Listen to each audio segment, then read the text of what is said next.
This is Indiana High School Baseball on Kankakee Valley Broadcasting's WKVI.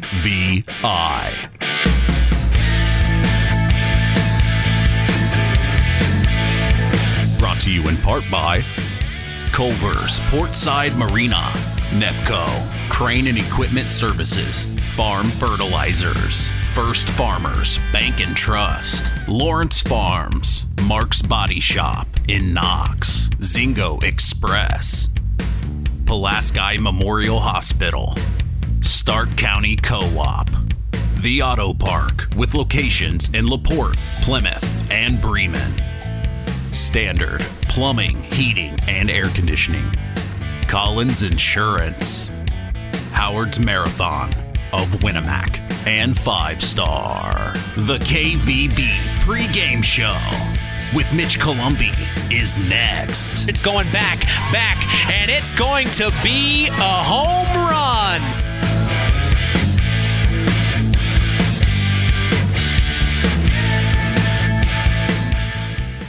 Five Star, the largest meat and grocery store in the area, focused on quality, value, and customer service. The 5 stars in the name of the store come from 5 family members of the original owners serving in World War II, each one represented by a blue star on a flag hanging in the front window of the family home. That's why even decades later, 5 Star is known for its dedication to service. Now that dedication means savings for you. 5 Star, one of the We Care stores, the area's largest meat and grocery store, focused on quality, value, and customer service. Located, you know where, in the Knox Mall.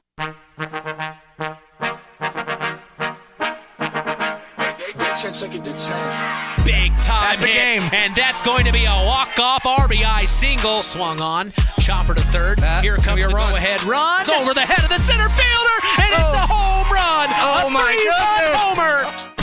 Welcome to the KVB pregame show. Now, here is the voice of KVB's WKVI Sports, Mitch Columbi.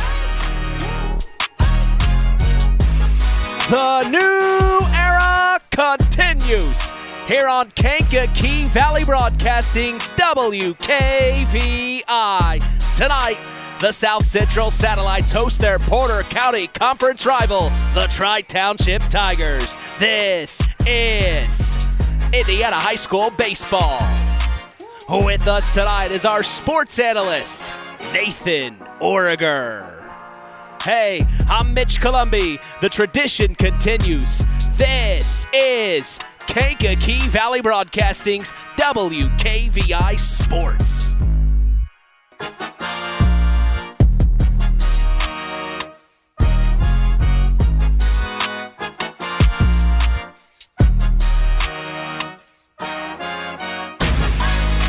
From the launch pad, we welcome you to Union Mills, Indiana, 46382. T-minus 30 minutes until liftoff as we are back for more. Set to continue the new era of Kankakee Valley Broadcasting Sports on 99.3 FM and around the world, streaming live on WKVI.com. Man, as we get ready for our very first baseball broadcast of the 2024 spring sports season, we have talked with both head coaches of the Tri-Township Tigers, Mike Shinrod, and the South Central Satellites, Brent Jones, on the Saturday Sports Line. These two teams are only separated by 7.1 miles and always seem to provide a competitive atmosphere when facing off against each other, no matter the sport. We are so excited to be able to start our spring sports broadcast season at the launch pad in Union Mills for this one. When we look at the away team in today's contest, Tiger skipper Mike Shinrod enters his second season managing the Tri-Township ball club. The Tigers started their 2024 campaign against the Culver Cavaliers Saturday, April 6th, and won 6-1. They had their number one on the mound, Dylan Stewart, who had a dominant performance against the Cavs to start the season. He pitched a complete game with a no-hitter, had 20 strikeouts and only 2 walks. Stewart is known to pitch in the upper mid-80s, so he can definitely throw the heat. The Tigers followed that win up with another win over Lake Station, 13-0. On Friday, they took on Washington Township and tied 2-2. The Tigers come into today's rivalry contest with 2 wins, 0 losses, and 1 tie, and are 1-0 in Porter County Conference play. Leading the team, swinging the bats for the Tigers is Cade Koselke, averaging a .500 at the plate right now. Right behind him is Dylan Stewart, batting a .400 up to this point. Rounding out the top 3 is Blaine Rust. He's averaging a .364 at the plate. As a team, these Tigers are hitting a .240 batting average on 18 hits, 21 runs, 15 runs batted in, while striking out 22 times. For the pitching, the Tigers have used 3 different arms through the 19 innings pitched. They have an ERA rating of .37 up to this point. They have allowed 2 hits, 3 runs, and have struck out their opponents 46 times. We turn the page and look at the South Central Satellite. Skipper Brent Jones enters his first official season managing the well-known baseball program at South Central. The Satellites started their 2024 campaign against Wheeler on the road, winning 12-5. They fell to Portage at home 4-0. Then on March 29th, before their spring break, they beat Whiting 15-0 in big-time fashion. Saturday, April 6th, they took on a tough loss to Fairfield at home, 7-0. Then last Wednesday, they fell to Plymouth on the road, 11-7.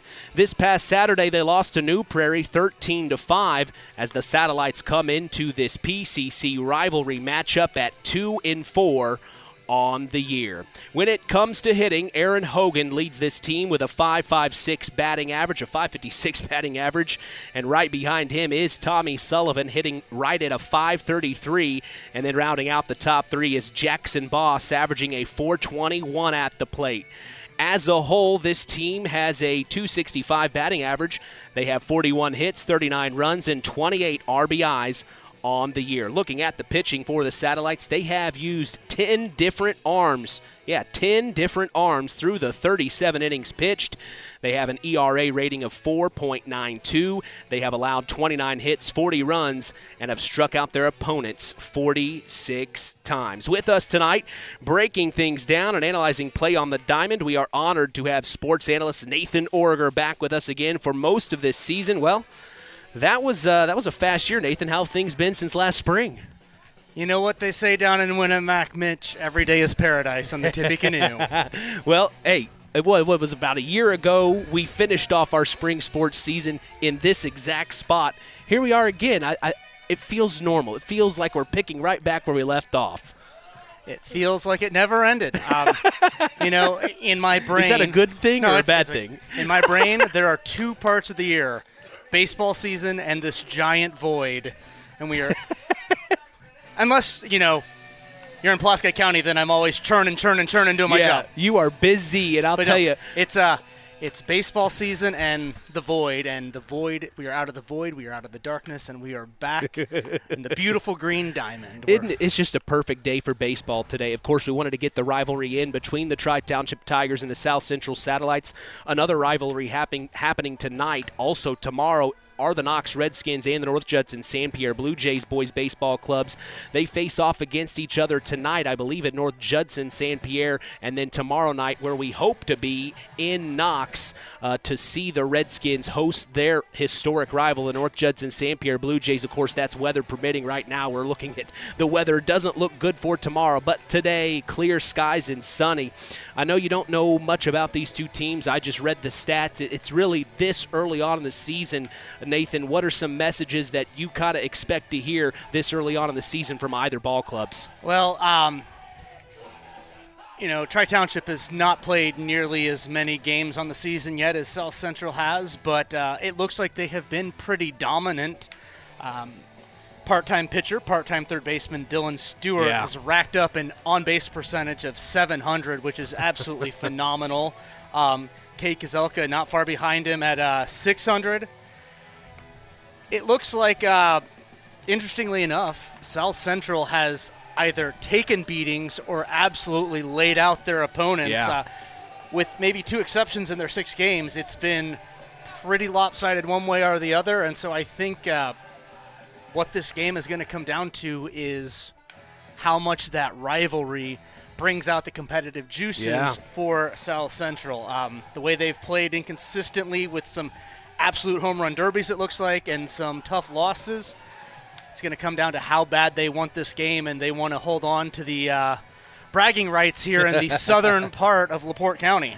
It'll be a great afternoon here of baseball between the South Central Satellites and the Tri-Township Tigers, as we are expecting a great afternoon of IHSAA boys baseball action. We certainly appreciate you joining us on the Coca-Cola pregame show. Taste the feeling. We'll be back after a word from our sponsors as the Pulaski Memorial Hospital Injury Report is next.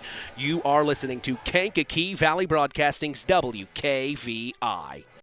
It's hard to believe, but time sure does fly by. Collins Insurance Agency in downtown Knox are celebrating over 30 years of taking care of all of your insurance needs in our communities. If I could turn back time. And we're not going anywhere. Stop in and see Jim and the crew at Collins Insurance Agency in downtown Knox.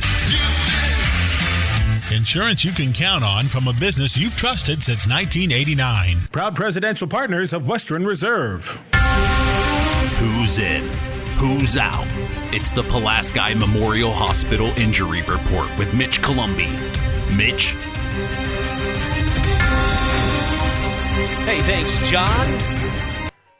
The Pulaski Memorial Hospital has been serving lives of the residents of Pulaski County and the surrounding area since 1963. We appreciate them supporting local high school sports.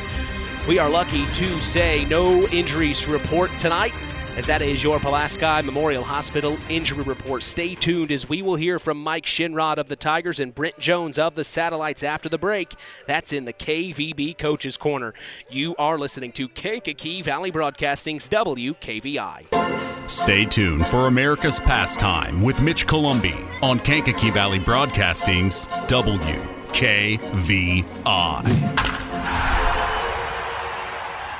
Pulaski Memorial Hospital. Quality care closer to home. Pulaski Memorial Hospital is all about community and keeping our community spotlight shining on the accomplishments of our youth. That's why PMH is proud to be a sponsor of our local high school sports action on WKVI, our community radio station. Pulaski Memorial Hospital. Quality care closer to home. It's time to hear from the coaches in the KVB Coaches Corner. Here's Mitch Columbi. All right, I have head coach of the Tri-Township Tigers Baseball Club, Mike Shinrod. Here we are, Coach. PCC rivalry battle today against the South Central Satellites. Yep. What do you know about this year's Satellites team? There's a ton of seniors on this team. I think 13, 14 kids. Been together for a long time. They're all real talented. Obviously, they went to state 2 years ago. Most of these guys are quite key group of those kids, so they're all pretty talented. What do you have to see out onto the diamond today from your boys? Just staying awake and be ready to make a play. I mean, not walk kids. That seems to be the big killer in games. If you walk kids, obviously I have my own philosophy on if your pitch count's going up, then you're putting too many guys on base. Just playing good defense, putting the ball in play, make them make plays. And just going out and battle and staying awake and not quitting until the end. Yeah, see, you got Koselke on the mound today. What do you want to see out of him? I just want to see him go out there and pound the strike zone. Make him hit the ball. I'd love to see him just hit the ball today. I don't care about Ks. I just don't want to see walks. Just let him hit the ball. We'll make the plays. You got our best defense behind us today, so we're strapped in and ready for it. Message to Tiger Nation who may be listening. We're going to get it today, guys. Let's keep rolling. Coach, as always, I appreciate your time. Go get him. Oh, yeah. The Stark County Co-op has been a member-owned farm services co-op in Stark County since 1928. That's over 90 years, and they're still providing the same quality agronomy services to the farming community of Stark and surrounding counties. The Stark County Co-op is an LP and fuel provider. The Stark County Co-op purchases grain at both locations, Hamlet and Brems. You can reach them by phone at 1-800-782-3392. I'm here with head coach of the South Central Satellites Baseball Club, Brent Jones. Coach, come into today. It's a PCC rivalry matchup with the Tri-Township Tigers. Only 7.1 miles difference between you two. What do you know about this year's Tiger squad you can share with us? Yeah, they're going to be a good club. They're going to come in here, rivalry games. You can throw the records out of the way, and it's going to be a good game. A lot of the boys know each other. I know they've been speaking to each other, so it's going to be an exciting game. Anything in particular that you're looking to see from your players out on the field? Of course, you had a game over the weekend, I know. Anything in particular we need to look for? Just putting a whole complete baseball game together from all aspects, from pitching, hitting, defense. We got to put it all together for 7 innings, and that's what we're hoping to get back on track here today. Absolutely. A message to Satellite Nation who may be listening this evening. Go Satellites. Appreciate your time, Coach. Go get them. Thank you. Hey folks, Auto Park Fort LaPorte has got some news for you. We now have the largest selection of pre-owned vehicles in LaPorte County. So if you're in the market, come and check us out because right now is the best time to trade in your current vehicle. Not interested in purchasing a vehicle? That's okay. We'll buy yours even if you don't buy ours. Not currently in the market, but your car needs serviced? Come check out our newly renovated service department and let them take care of all your service needs. And remember, we're not just an auto dealer, we're an auto park. Time now for the keys to the game. Sponsored by the Auto Park with locations in LaPorte, Plymouth, and Bremen. All right, as we get set for Indiana High School boys baseball action, what are your keys to the game as a Tri-Township Tiger, Nathan? Well, I think making sure that Stewart, Kozelke, and Rust have their heads in the game. That's going to make those 3 of them combined have proven to be this early in the season an offensive powerhouse. And if they can connect there, well, you know what? I guess, yeah, that is going to be a big part of the top of the lineup here. And if they can make contact and they can put the ball in play, Tri-Township is going to be looking for their 3rd win. All right, now flip sides. If you're the head coach of the South Central Satellites, what do you want to see out of your boys on the diamond? Well, like I said earlier, I think this is going to come down a lot to, obviously playing their best, but psychological. They've had an up and down start to the season. They are fighting for bragging rights here in the southern part of the county. And, just like you talked about North Judson, St. Pierre, and Knox playing those couple of games this week, sometimes that drive behind the rivalry, that'll elevate a team beyond any slumping, any sluggishness, any talent deficit between the two teams and make it a much more interesting game than you might otherwise expect. So those kids, the Satellites, they just need to look out and see who they're facing and go with it. All right, that's our keys to the game. Sponsored by the Auto Park with locations in LaPorte, Plymouth, and Bremen. Time to sit back, pop open an ice-cold Coke and chill. The Coca-Cola pregame show continues. You're listening to Kankakee Valley Broadcasting's WKVI. BP gasoline with Invigorate helps clean your engine and can give you more miles per tank. Continuous use may result in the following pleasant side effects: excessive smiling, feeling more relaxed, taking more drives just because, volunteering for carpool twice in a row, and bragging to your friends about how you use our best fuel ever. To find out if BP gasoline with Invigorate is right for you, stop by your local station to discover our best fuel ever. Versus minimum detergent gas, average restored 3 to 5 miles per tank, based on fleet testing and based on what you drive and how you drive. High school sports brought to you by Zingo Express. Now it's time for the KVB starting lineups. For the Satellites in the field to start today, we will see Aaron Hogan in left field. Tyler Carr is in center field. In right field, we will see Tommy Sullivan. The infield shows Zach Hanshar at third base. Tyler Carr at second. Tommy Sullivan's at first. The shortstop today is Braden Grass. And behind home plate as the catcher today for the Satellites is Jackson Boss. Colton Elkins gets the call on the mound today for the Satellites and for the Tigers. Their batting order shows the shortstop Blaine Rust leading off, then second baseman Noah Kadifel, third baseman Dylan Stewart, and then the catcher Cody Vernich is at the cleanup hitter. Batting fifth will be pitcher Cade Koselke, then first baseman Ethan Daly. Right fielder Lucas Kaiser's batting seventh for the Tigers. Designated hitter Jace Boomfield is at the 8th slot, and at the bottom of the lineup we will see center fielder Tanner Ringel. That is our starting lineups for today, as we will be back to get set for the first pitch. You are listening to KVB's WKVI.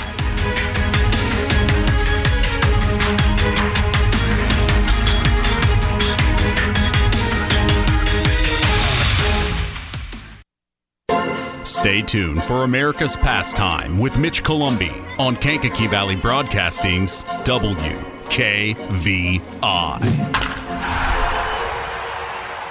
Culver's Portside Marina handles all water and recreational needs. When it comes to pontoons, Godfrey leads the industry in performance and quality, and Portside Marina has them in stock. From Sanpan, Aqua Patio, Sweetwater, and Monaco pontoons, if you're looking for a family boat, Culver's Portside Marina can help. Discover the evolution of the wake boat through luxury models offered from Centurion and Supreme Surf Boats. Yamaha Wave Runners and Kawasaki jet skis are on the showroom floor waiting. Located at 514 West Mill Street in Culver. Stop in or call them at 574-842-5000. Culver's Portside Marina.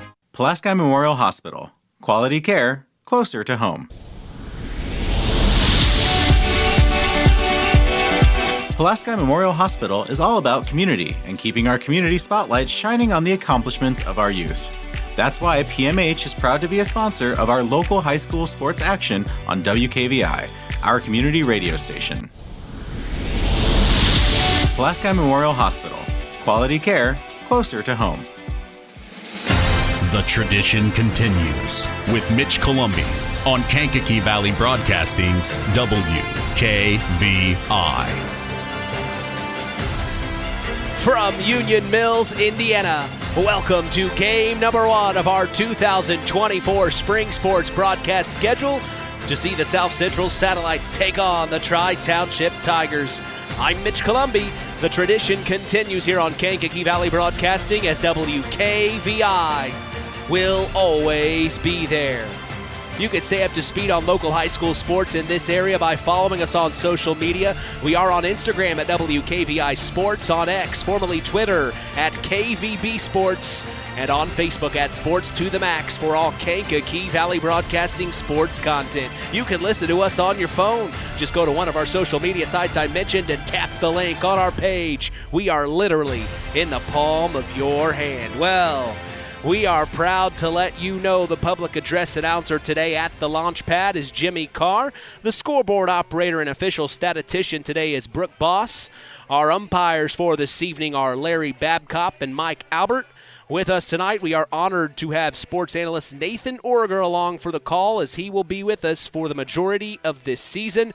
And like I mentioned, I'm Mitch Columbi, proud to be doing the play-by-play as we are set for Indiana High School baseball from Union Mills, Indiana. Hey, I wanted to make sure to let everyone know Kankakee Valley Broadcasting is going to historic Wrigley Field to catch the Chicago Cubs take on the Cincinnati Reds Sunday, June 2nd. Hop on a chartered bus at KVB headquarters and be chauffeured all the way to the friendly confines. Enjoy all you can eat and drink. All you can eat and drink as we hang out on the historic rooftops. Call 574-772-6241 during regular business hours to save your seat and join KVB for Sunday Fun Day. That sounds like a blast. It really does. Sound like more of a blast if the Cubs can get their bullpen in order. And I'm hoping once they get off the West Coast, we see Chris Morrell and Ian Happ get out of this little slump. They found themselves. Well, I like Imanaga. Oh, man. He's pretty good, isn't he? Oh, man. Wasn't that a good pickup in the offseason? You know, he was good. It's hard to tell this early whether Imanaga or Bush was the smartest pickup this season in the offseason. You know, I was really hoping to see Matt Mervis get a chance to shine at first base, but it's hard to argue for sitting Michael Bush down right now when he's, homered in like 4 or 5 consecutive games, been on base as much as he has. He's really added a nice pop to that Cubs lineup. Well, it'd be a great time to join KVB and come hang out with us. It's a lot of fun. I mean, went to a Cubs game just a week and a half ago. I couldn't believe how much the prices have just skyrocketed. It's just really avoid that by the all-you-can-eat, all-you-can-drink and deal. That's why I'm with getting WKVI. Exactly. And then we'll drive you there. You drive home. You don't have to worry about the traffic. I've sold it enough. We remind you every morning to join Rich Wallen on the WKVI Morning Show, Monday through Friday, 5 a.m. to 12 p.m. Central. You can catch local news as well for our area with Kankakee Valley Broadcasting News Director Anita Gooden, who covers news on WYMR and WKVI. You can catch our stories on WKVI.com and Max983.net to stay up to speed in your local area. Both managers are at home plate talking with our umpires, Larry Babcock and Mike Albert, just shaking hands, getting ready for this big-time PCC rivalry matchup between the Tri-Township Tigers and the South Central Satellites. Be pretty interesting to see what happens here. We weren't able to get this game in last year. Of course, we've heard a lot about this matchup. Both the Tri-Township Tigers and the South Central Satellites have some very serious baseball players. They take this sport, it's their favorite. They take it very seriously. And, of course, we know the history here at South Central. They do such a good job of producing young baseball talent. So this is a game the Tri-Township Tigers want. You go up against South Central. This is a game you want. And you heard head coach Mike Shinrod. He told us, I asked him, I said, what would be your message to Tiger Nation? He said, we're going to get this one tonight, guys. So pretty bold statement there. Well, you know what? If you want to instill confidence in your players, you got to sell it. That's how it happens. You got to sell it. We see the Tigers going through the starting lineups today. White jerseys with black trousers. Green trim, looking very sharp out here today. And then the South Central Satellites are in all white trousers with blue jerseys and red and white trim. Always fun to get to the launch pad. Wherever you are, we're so glad you've joined us. Can't believe it's been a month since we've done a sports broadcast, a month tomorrow. The last broadcast we did was a semi-state basketball game, of course, for the North Judson St. Pierre Blue Jays. That was on March 16th. Here it is, April 5th. Time's flying, Nathan. Well, I can't think of a better way to get back into the swing of things than with this rivalry. You were talking about the history of satellite baseball. I've got a cousin.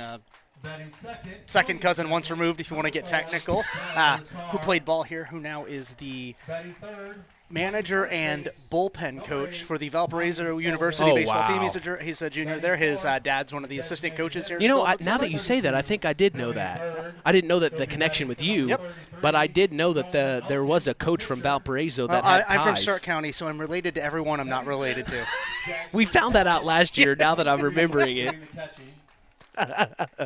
We're going to have a lot of fun this spring sports season. Make sure to join us. We're going to have Nathan throughout the entire year. For most of the year, we're also going to have newly acquired sports analyst Kevin Hannon join us, and then our old friend, we know Justin Ruff from Winamac. He's going to join us on some broadcasts. So we're set. We've got our guys. We've got the crew ready for this spring sports season as we take a pause for our national anthem.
Well, to start for the Tigers, we're going to see Blaine Rust.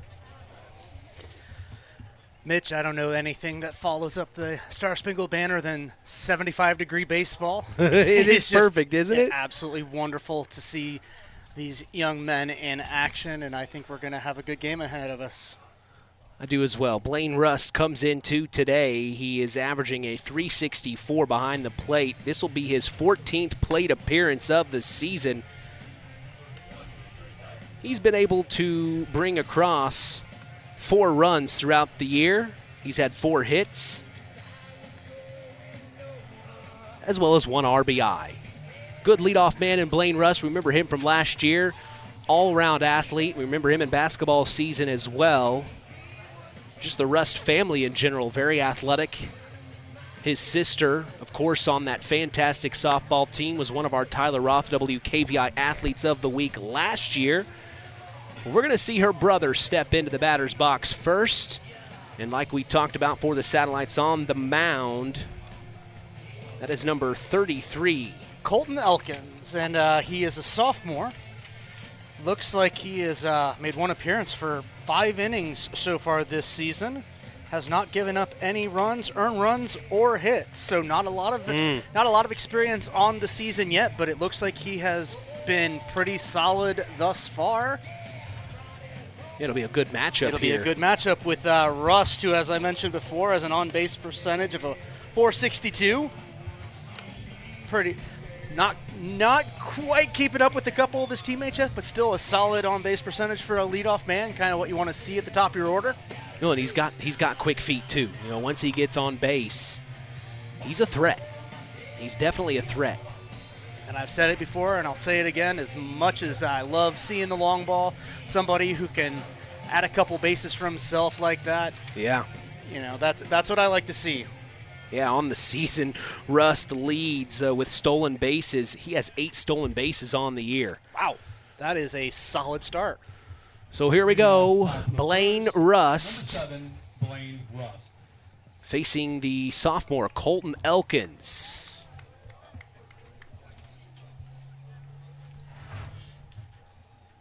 Beautiful afternoon in Union Mills, Indiana, as Rust steps in. The first pitch from Elkins. Strike call down the middle. We've talked with several coaches, and, you know, Nathan, they usually say it's that first pitch that is most likely the best pitch to swing at. Yes, that is often the case, but sometimes you really just need to familiarize yourself with the pitcher, especially this early in the season, and there's a fine line between jumping on that sweet piece of meat in the zone and making sure that you wait for the one that's really yours. Second one's a ball outside. Here comes the third pitch. Looks like that one's going to just miss. So 1 strike, 2 balls here early for Blaine Rust as he steps back in. The 1-2. Swung on, big time hit. It finds its way into the gap. And that's going to be fielded by left fielder Aaron Hogan for the Satellites. And that is a single for Blaine Rust as he gets on base. That's exactly what he needed to do. Let's see if he's got those wheels with him today. Now stepping in for the Tigers is Noah Kneifel, the second baseman. First pitch from Elkins is a called strike to Noah Kneifel. He lets it blow by.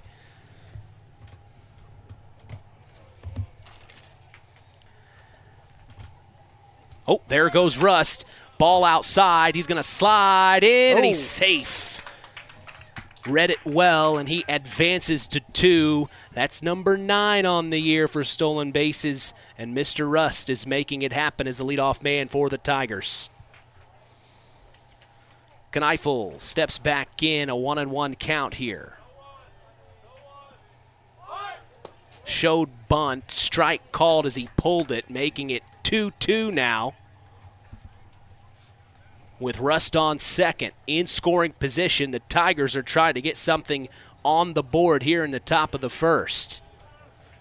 Kneifel calls time right as Elkins just wound his pitch up to go. Colton Doesn't say his height, but man, does he look tall out there on the mound. Next pitch is a ball low, making it now 2-2, the count.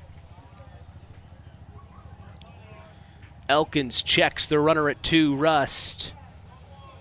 He deals, swung on and missed, and it's a strikeout for Noah Kneifel at his first plate appearance for the day, and that's out number 1 for the South Central Satellites here in the top of the first. Now batting for the Tigers, third baseman, number 55, Dylan Stewart. And Stewart has just been terror on the diamond so far this season, hitting .400, almost doubling that up to .700 on the on-base percentage. And fun fact, I was very close friends with his mom in high school. Oh, wow. Which just makes me feel old now, but... Stewart steps into the batter's box. Elkins checks Rust at 2. He deals the first pitch. It's a high strike called right up top. I don't think Stewart thought it was a strike, but it was right there in the upper right corner, as here is the 0-1. Swung on and missed. 0-2 now. Stewart was cutting for that one. Rust keeping himself at 2. Not in any hurry now. He's in scoring position. Stewart's trying to bring him home here with 1 out. Elkins checks the runner at 2. He deals. Foul tip right in front of us.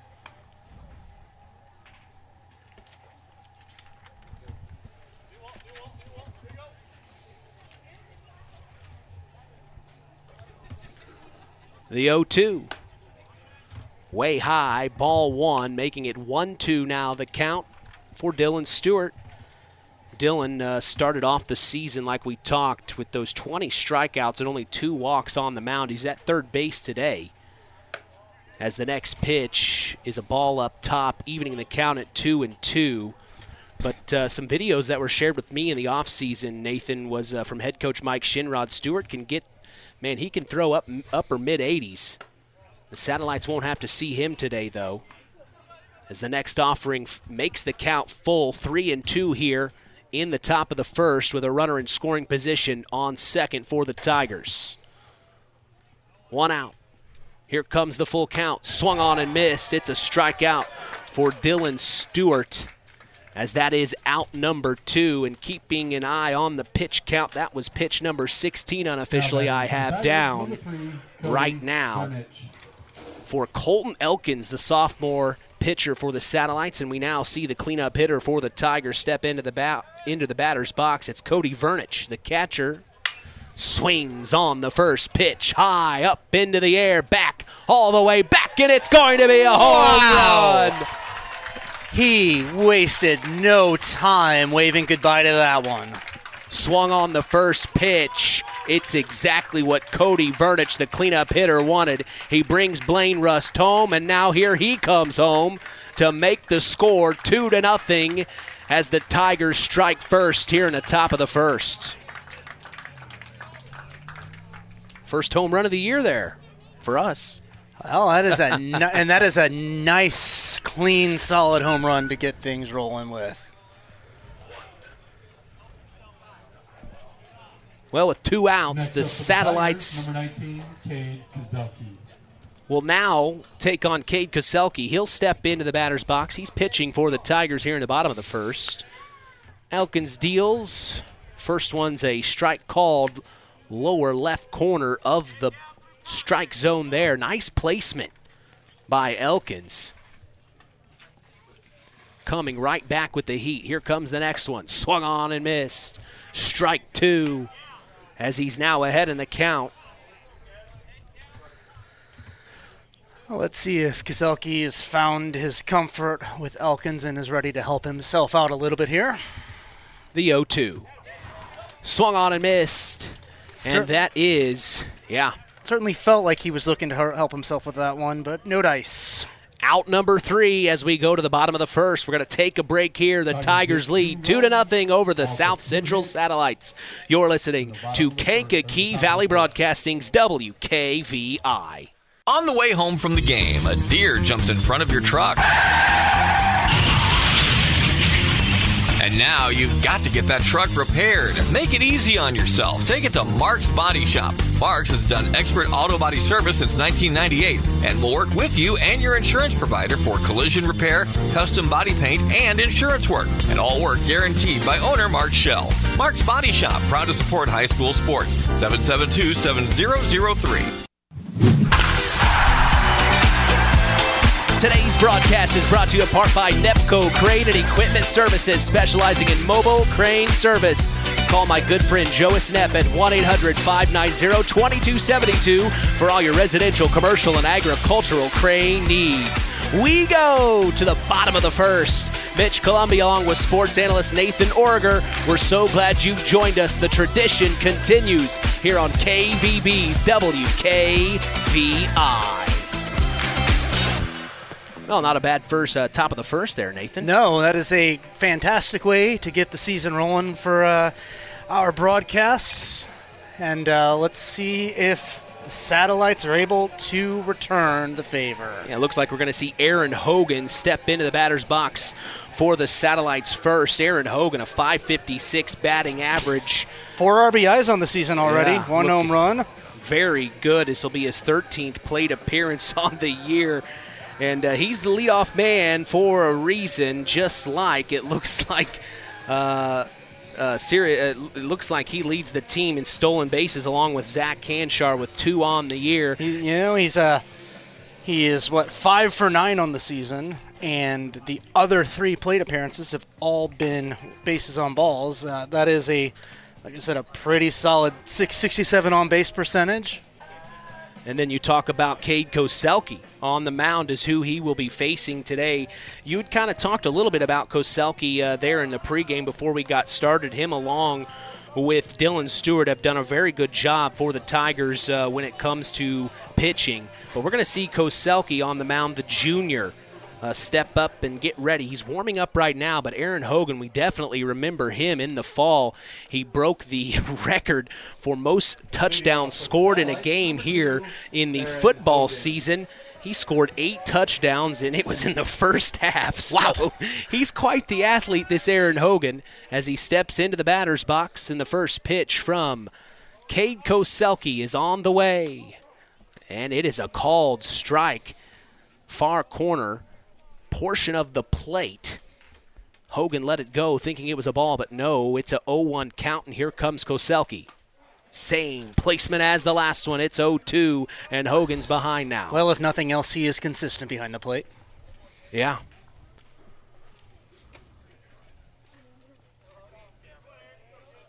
The 0-2 from Cade Koselke. Inside on the hands, he swung on, and it's a foul out of play, keeping him alive. It stays 0-2.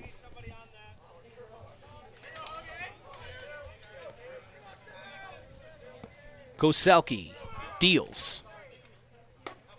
Ball up top. Good eye from Aaron Hogan. Really would be good for the Satellites to get their leadoff man on base, just to kind of match the same energy from the Tigers in the top of the first. As here's the 1-2 now from Koselke to Hogan.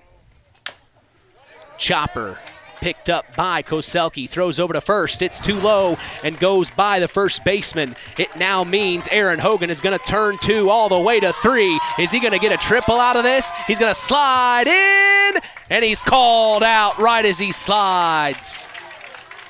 My goodness. Wow, I don't blame the kid for being aggressive like that, but I think even if that throw had been clean, he would have had that at first base pretty close. Bang, bang play there. That is some serious hustle.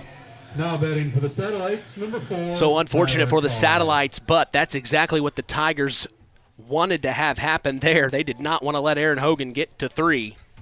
So now with 1 out, they are going to see here. This is number 4. That'd be Tyler Carr, the second baseman, stepping up, senior. Carr takes the first pitch. It's a ball. 1-0 on the way from Koselke inside. Good eye there by Carr, taking it, ball 2.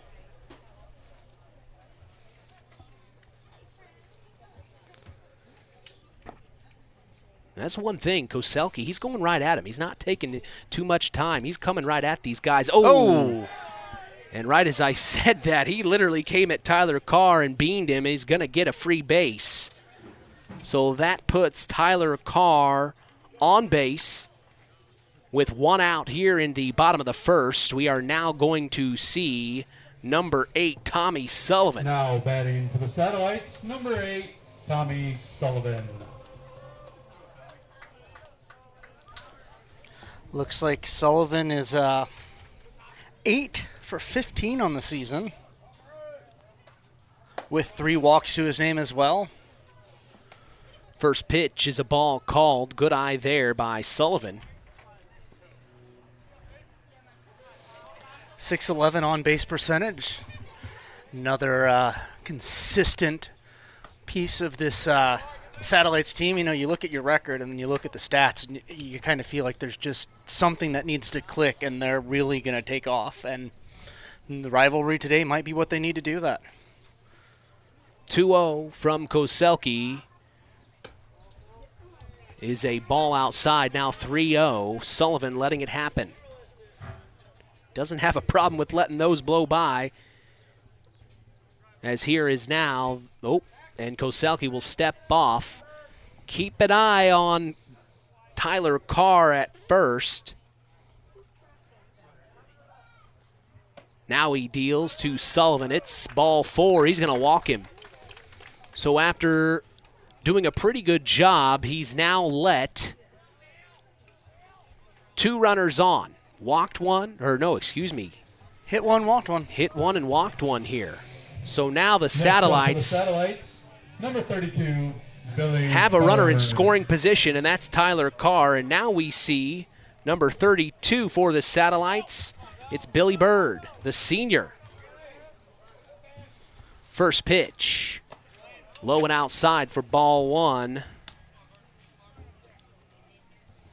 You got a name like Billy Bird, you should be playing baseball.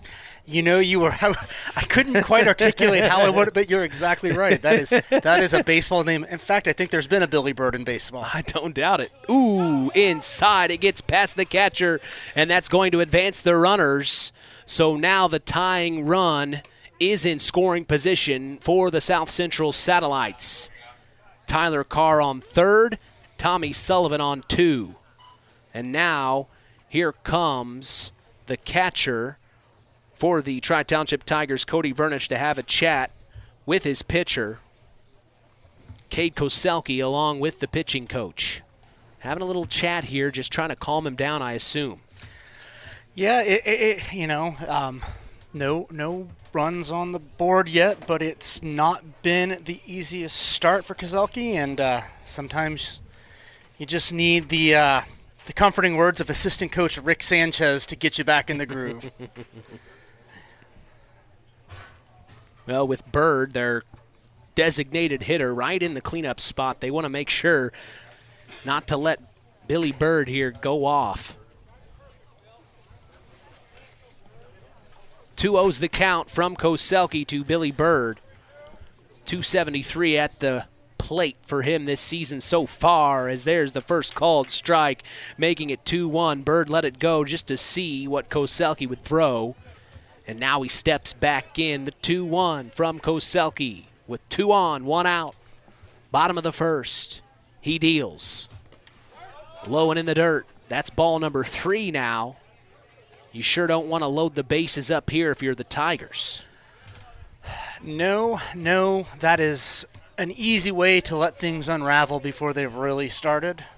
Koselke needs to find that zone, find his catcher's glove, and just get it done. 3-1 from Koselke, ripped down the left field line, and it's in play. It's going to bring the tying run home. I think Billy just gave that ball the bird. And he is going to easily stand in for an RBI double. He brought 2 runs batted in and gets on second. So a good job there by the designated hitter, Billy Bird, to tie things up and put himself in scoring position for the Satellites with 1 out, bottom of the first. That's how you strike right back. Number 3, Jackson Boss. So now we're going to see Jackson Boss step in, the number 5 hitter. First pitch is a ball.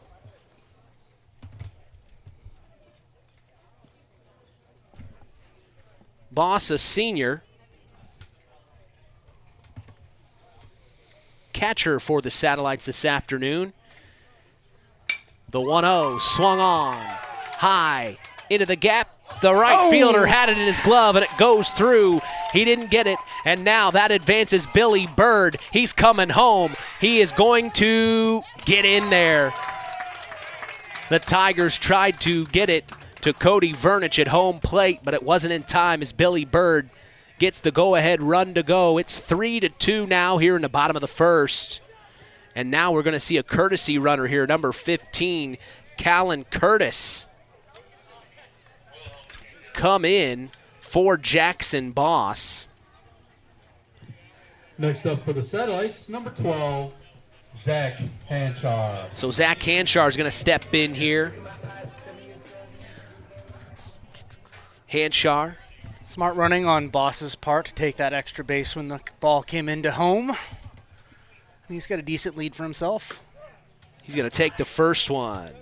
Called strike. Hanchar, the starting quarterback for the South Central Satellites, was chosen for our WKVI All-Area Football team for our quarterback as well. He's quite the athlete as he swings on one inside, and it'll go foul ball out of play.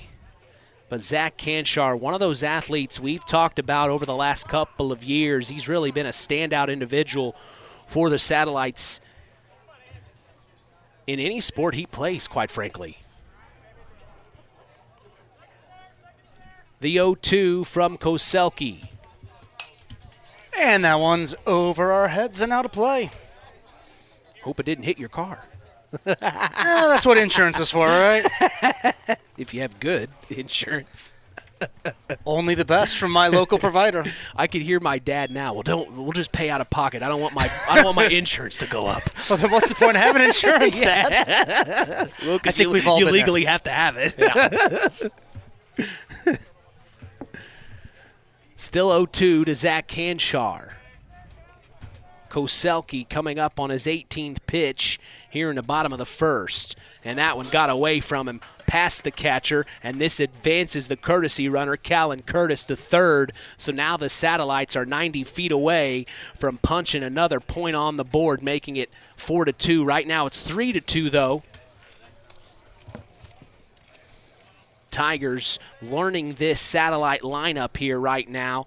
The bats are moving good for them. They're swinging really well right now for them. As here's the next pitch, cut on and popped up foul over our heads, making it 1-2.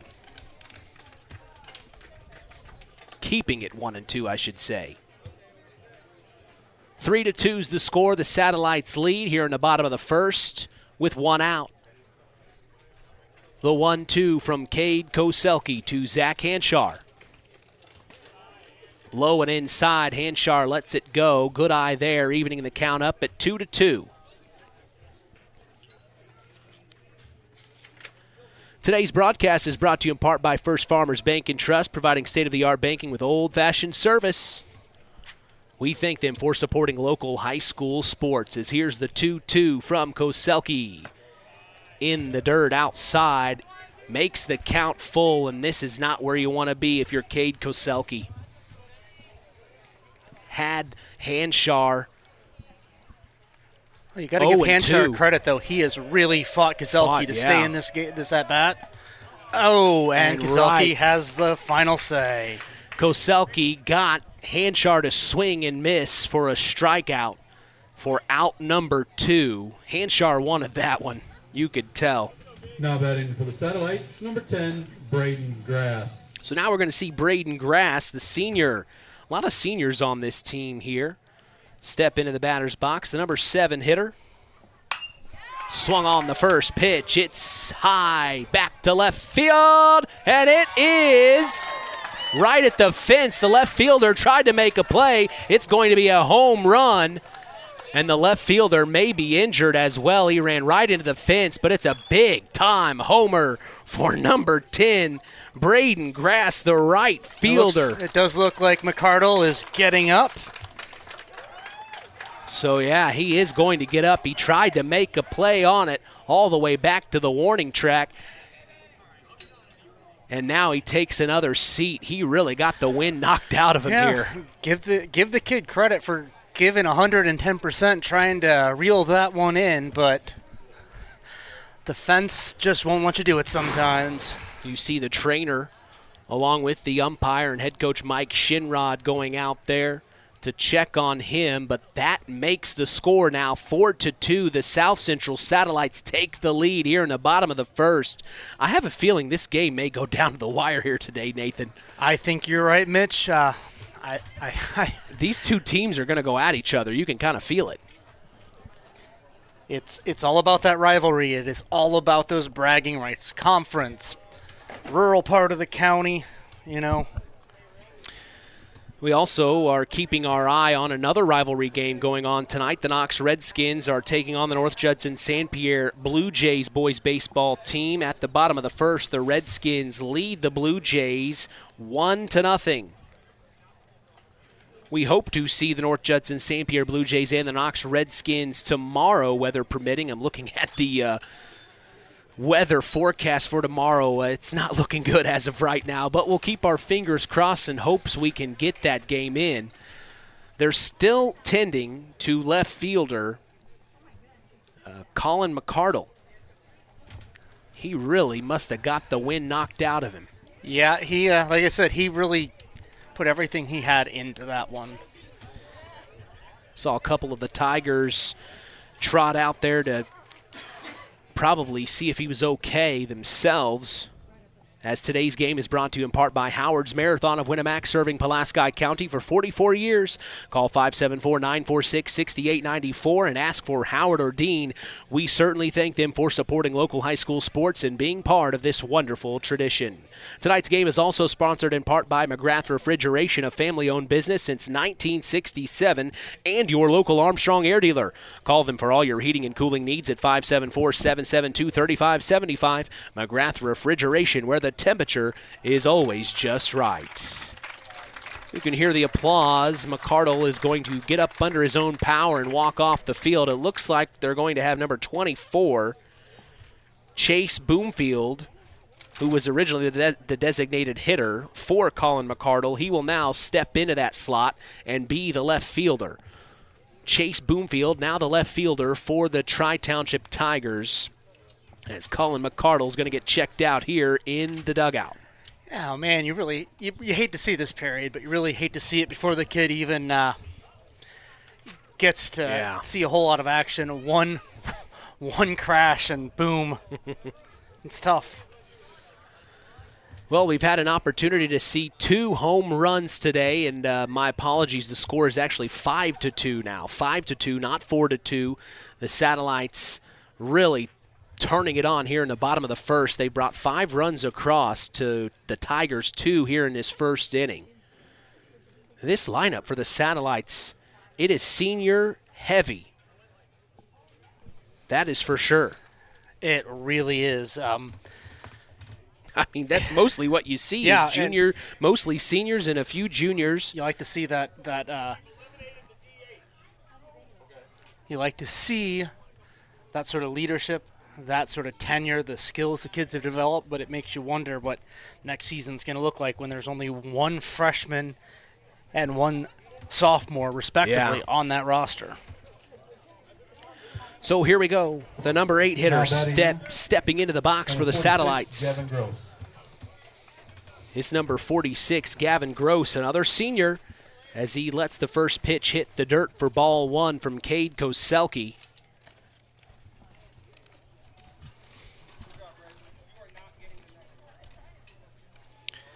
And you got to feel a little bad for Cade Kozelke. It has not been a very strong start.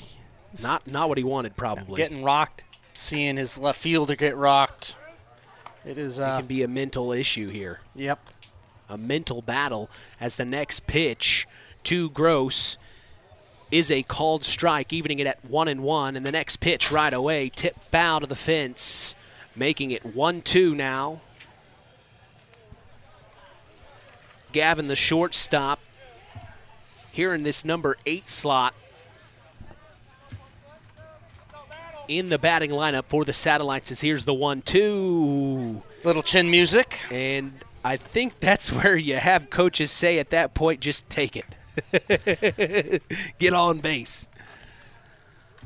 But he wanted to get out of that one, evening the count at 2-2 here. From Koselke, swung on, popped up high, foul over our heads, out of play, keeping it 2-2 here.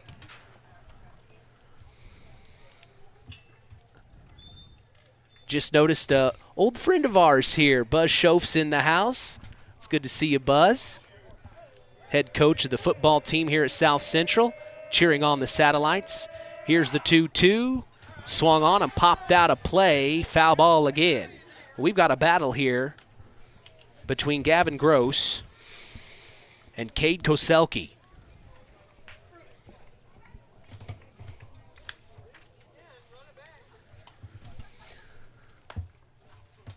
If Gross is able to get on base here, the Satellites will have had all 9 of their hitters here in the bottom of the first with a plate appearance. Next pitch gets by the catcher, and it's out of, It's taken 7 pitches to get to a full count. Gross has really been fighting Koselke in this at bat, looking pretty determined to get himself on base and to keep this inning alive. Ooh, and he's going to hit Gavin Gross, excuse me. That's his second hit batter of this inning, and now you see head coach Mike Shinrod coming out to chat, as now the number 9 hitter, Colin Ward, the senior, will step into the batter's box, and I think that's Cade Koselke's last pitch of the afternoon. I think they may be putting Dylan Stewart on the mound. It looks like we will be seeing Stewart today after all. So we will see Dylan Stewart. He's going to get some warm-up pitches in. We'll go ahead and take a break to join them. Don't go anywhere. The South Central Satellites lead the Tri-Township Tigers 5-2 here in the bottom of the first. We've got a pitching change. Don't go anywhere. You're listening to Kankakee Valley Broadcasting's WKVI. It's hard to believe, but time sure does fly by. Collins Insurance Agency in downtown Knox are celebrating over 30 years of taking care of all of your insurance needs in our communities. If I could turn back time. And we're not going anywhere. Stop in and see Jim and the crew at Collins Insurance Agency in downtown Knox. Insurance you can count on from a business you've trusted since 1989. Proud presidential partners of Western Reserve. Howard's Marathon in Winnemac has a reputation built on getting things done right. With 30 years experience as an ASE Master Auto Technician, Dean Wentz is the right choice for the auto repairs or service. From auto computer diagnostic checks to new batteries and tires, they can take care of it all.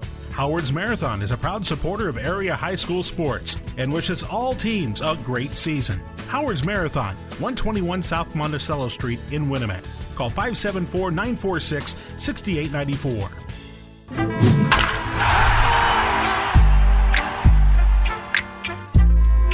We thank Farm Fertilizer for sponsoring tonight's broadcast. Call them at 574-867-2441. That's Farm Fertilizer, helping to move the bar on yield and crop investment returns. Pitching change here.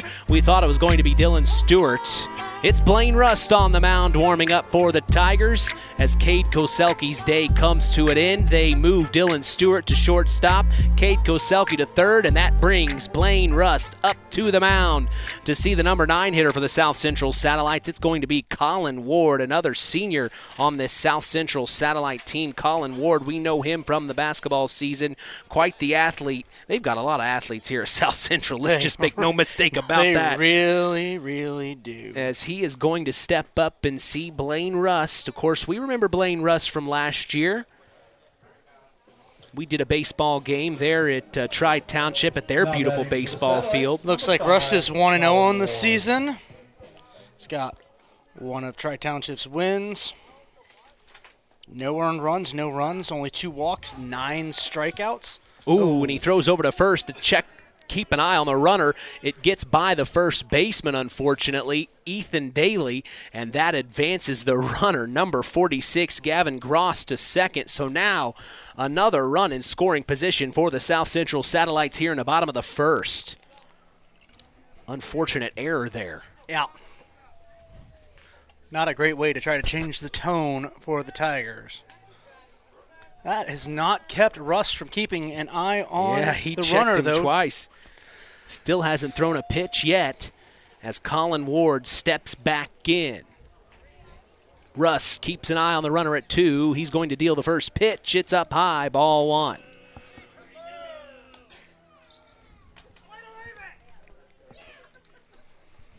Koselke, if I'm correct, had 31 pitches before the pitching change there in the first. Here in the bottom of the first, I should say. Of course, that's unofficial. Second pitch from Rust, too high, ball 2. 5-2 here in the bottom of the first. The Satellites lead their rival, the Tri-Township Tigers, with 2 outs and 1 on. Rust is going to step off, keeping an eye on Gross. You know, I don't blame him for wanting to keep an eye on that runner, but they're 2 outs, the bottom of the lineup. Sorry, Ward hasn't really picked up the hitting yet this season. If I'm on the mound, if I'm Rust, I'm just getting this batter, just focusing on him, trying to get to the end of the inning, get in the dugout, and let the offense get back to it. Yeah, you're right, and this is Collins' 18th plate appearance, so 143 at the plate. Russ goes at him this time. He gets a strike called, making it 3-1 here. Settling in.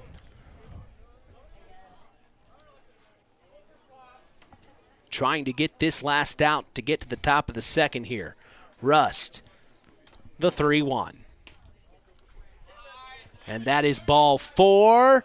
The runner advances to 3 because Vernich bobbled it a little bit when he caught the pitch, and that just gives Gavin Gross enough time to get to third.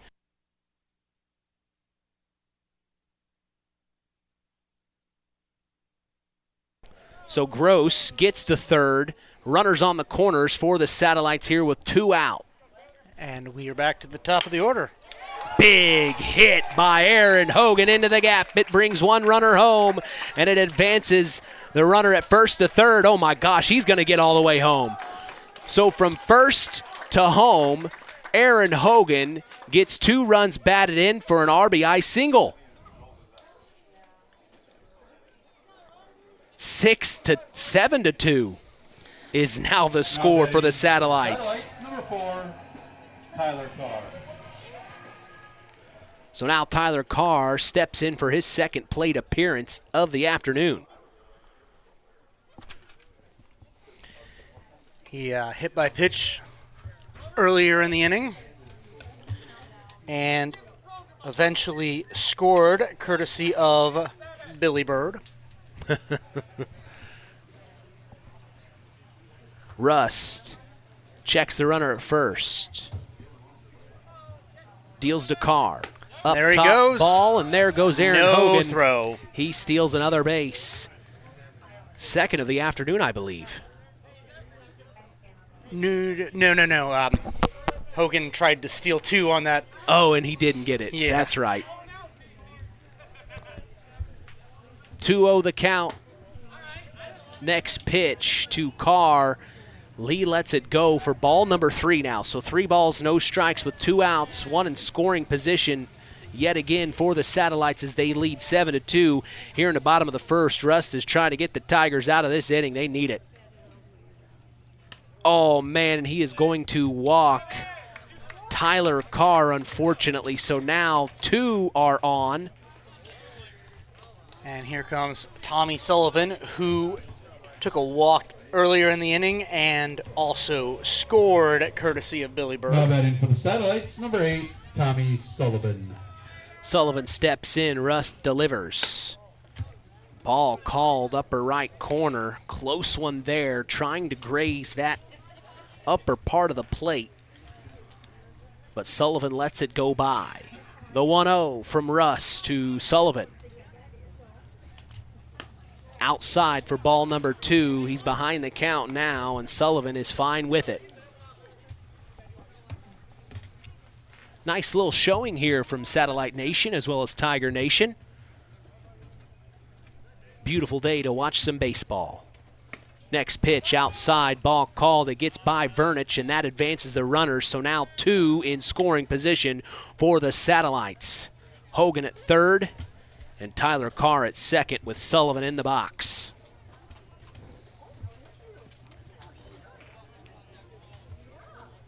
Rust trying to make something happen. He needs 1 out to get out of this inning. Swung on and missed. Strike 2 for Sullivan. That looked like he was starting to feel a little bit of confidence on the mound. Rhythm. 2-2 from Russ to Sullivan.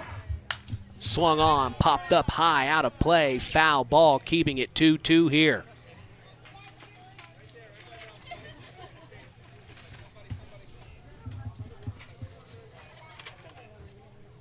The 2-2 from Russ to Sullivan. In the dirt past Vernich, and this is going to bring Aaron Hogan home easily and advance Tyler Carr to third. So now it's 8-2. The Satellites have put up 8 runs here in this half inning. My goodness. Already here in the bottom of the first, it's Tommy Sullivan's second plate appearance of the afternoon in the same inning. The 3-2. Swung on, and it's tipped foul. Keeping himself alive is Tommy Sullivan. Blaine Russ just once out of this inning. In for Cade Koselke, who didn't get the start that he really was hoping for. But here's Blaine Russ trying to make it happen. The 3-2, and it's a ball 4. My goodness.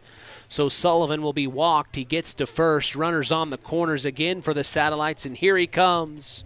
DH Billy Bird. And what an inning. I mean, what a first plate appearance he had earlier in this inning. Solid RBI double. Number 32. To get Billy this inning really rolling. Yeah. For the Satellites. And now he's back up at the plate, this time facing Blaine Rust. With 2 outs, 2 on. There goes the runner at first. And they let him get to 2, no problem.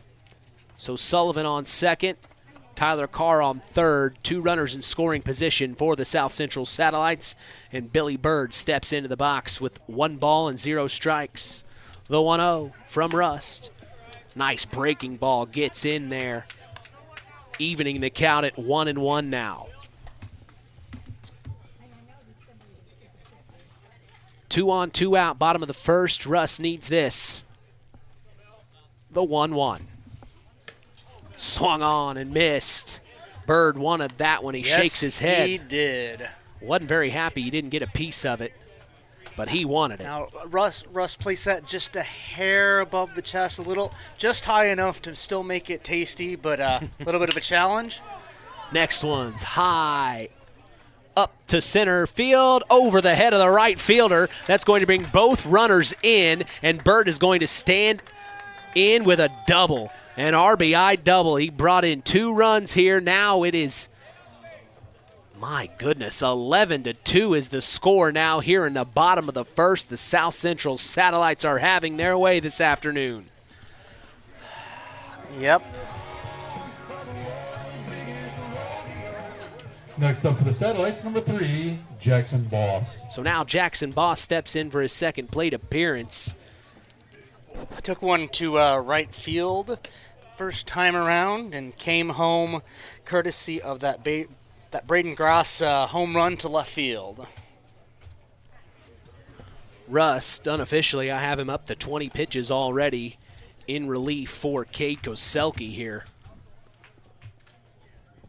Next pitch is a hit up the center. Oh, my goodness. It gets through into the outfield. This is going to bring Billy Bird all the way home from 2, so you can add another run to the scoreboard. It's 12-2, a 10-point lead, a 10-run lead by the South Central Satellites over the Tri-Township Tigers here. My goodness, it's getting away from them a little, Nathan.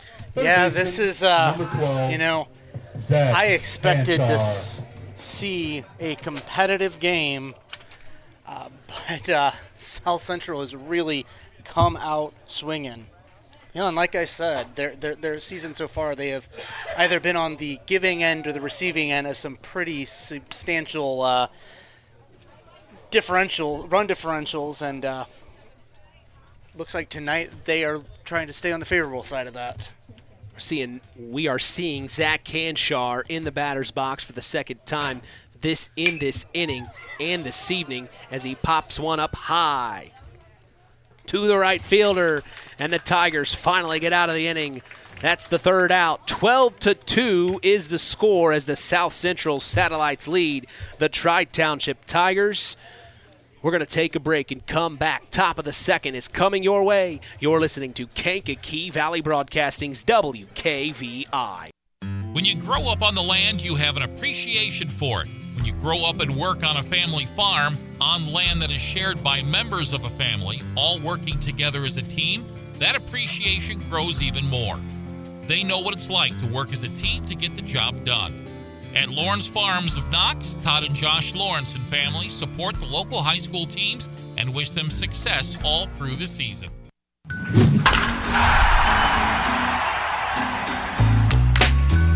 Mark's Body Shop in Knox is proud to be part of the broadcast this evening. If you ever need collision repair, contact Mark at 574-772-7003. Mark told me they're hiring. Get your applications ready and turned in for consideration at Mark's Body Shop in Knox. We go to the top of the second. Mitch Columbia along with sports analyst Nathan Orger. We're so glad you've joined us. The tradition continues. As we are here in Union Mills, Indiana, the South Central Satellites lead the Tri-Township Tigers 11-2.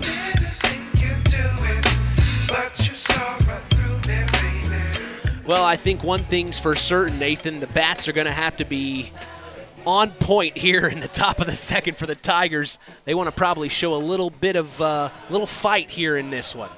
I'd say a little more than a little, Mitch. They have really got to come back and focus on that deficit. This is not the way they wanted to start this season, or this game for sure, and it's going to be a tough climb, but I think they've got the potential to come back. It's just going to be whether or not they can. They've got the stamina to keep it grinding. Well, you saw head coach Mike Shinrod, trying to get his boys after that. They finally got out of that inning. He was saying, let's go, let's get it together here, trying to rally the troops. As on the mound to start the second for the Satellites is yet again number 33, and Elkins, and the first pitch is swung on and popped up high by Ethan Daly, and it is out number 1 right away as he is the number 6 hitter. We were going to see the 6, 7, and 8 hitter number 23 for the Tigers. As Lucas Kaiser, the right fielder, will step up to the plate into the batter's box. The first pitch from Elkins is a called strike. It's been a while since we have seen Colton Elkins, but he's back out there making things happen. The 0-1 this time low and inside, evening the count at 1-1.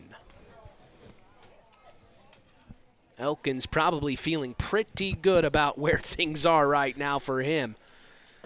Ooh, and he got Kaiser to swing and miss for strike number 2, making it 1-2 now the count. Yeah, he really just needs to relax, set the cruise control. Ooh, breaking ball got him. My goodness. And that is out number 2. Colton Elkins just making it look easy right now. That is 4 strikeouts for him on the day so far. First pitch from Elkins. Excuse me, I'm sorry. I was just say our DH turned left fielder. Chase Boomfield. With a name like that, he was born to be on the diamond. He was.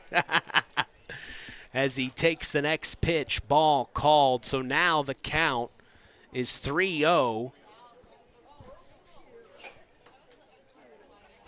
Next pitch from Elkins. Inside, strike called. And that makes it 3-1 here to Chase Boomfield. The 3-1. Low. It was actually 2-1, so now it's 3-1. My apologies. So now 3-1 after the low pitch there from Elkins. And he's going to end up walking Chase Boomfield here. So after 2 quick outs, he allows 1 runner on. That may be what the Tigers needed to get things rolling here as the number 9 hitter, Tanner Ringel, will step in. I mean, when you're trailing like this, you've got to capitalize on every single opportunity. Ringel's 11th plate appearance of the season. He takes the first pitch, called strike, 250 batting average. He has 2 RBIs, 2 hits, and 2 runs. Swung on. Picked up by the third baseman. What a play. Over to first, and he is safe. Not in time. Fielded by Zach Hanchard, and you saw that arm.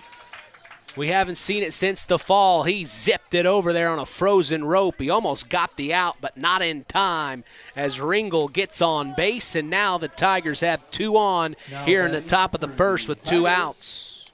Shortstop, Blaine Rust. Now we're going to see Blaine Rust here. Back to the top of the batting order. This is his second plate appearance of the afternoon. And now that he's on the mound, Rust really has all that much more to bring to the table right now, help out his own cause, try to get the Tigers back into this game. Next offering from Elkins. Hits the dirt, but picked up and cleaned up nicely by the catcher, Jackson Boss. So Rust steps back in with 2 on and 2 out, top of the second. He's trying to make something happen as the leadoff man here. Ooh, nice hit. It's going to get past the shortstop, and this is going to load the bases up as head coach Mike Shinrod holds holds Chase Boomfield at 3. So now, bases loaded for the Tigers. 2 outs, top of the second, 11-2's the score, and Noah Kneifel, the number 2 hitter, steps in. You know, I don't know that Rust could have placed that more perfectly to keep this inning going to get himself on base. Just in the gap out of the reach of the shortstop. Oh, my goodness, and swung on. Kneifel knifes one to left field. Into play. It not only brings Boomfield home, but it brings in Tanner Ringel. So 2 runs cross here in the top of the second for the Tigers. They're not giving up without a fight as they've got 1 in scoring position, 2 on with 2 outs. And now we are going to see Dylan Stewart step in for his second plate appearance. What a hit it was down the left field line, right in play. Beautiful job by the Tigers as they are fighting here. Elkins deals to Stewart, swung on and missed for strike 1, trying to stay in control here.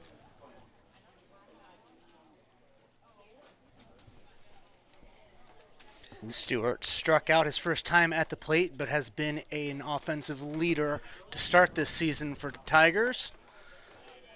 Next offering's a ball outside.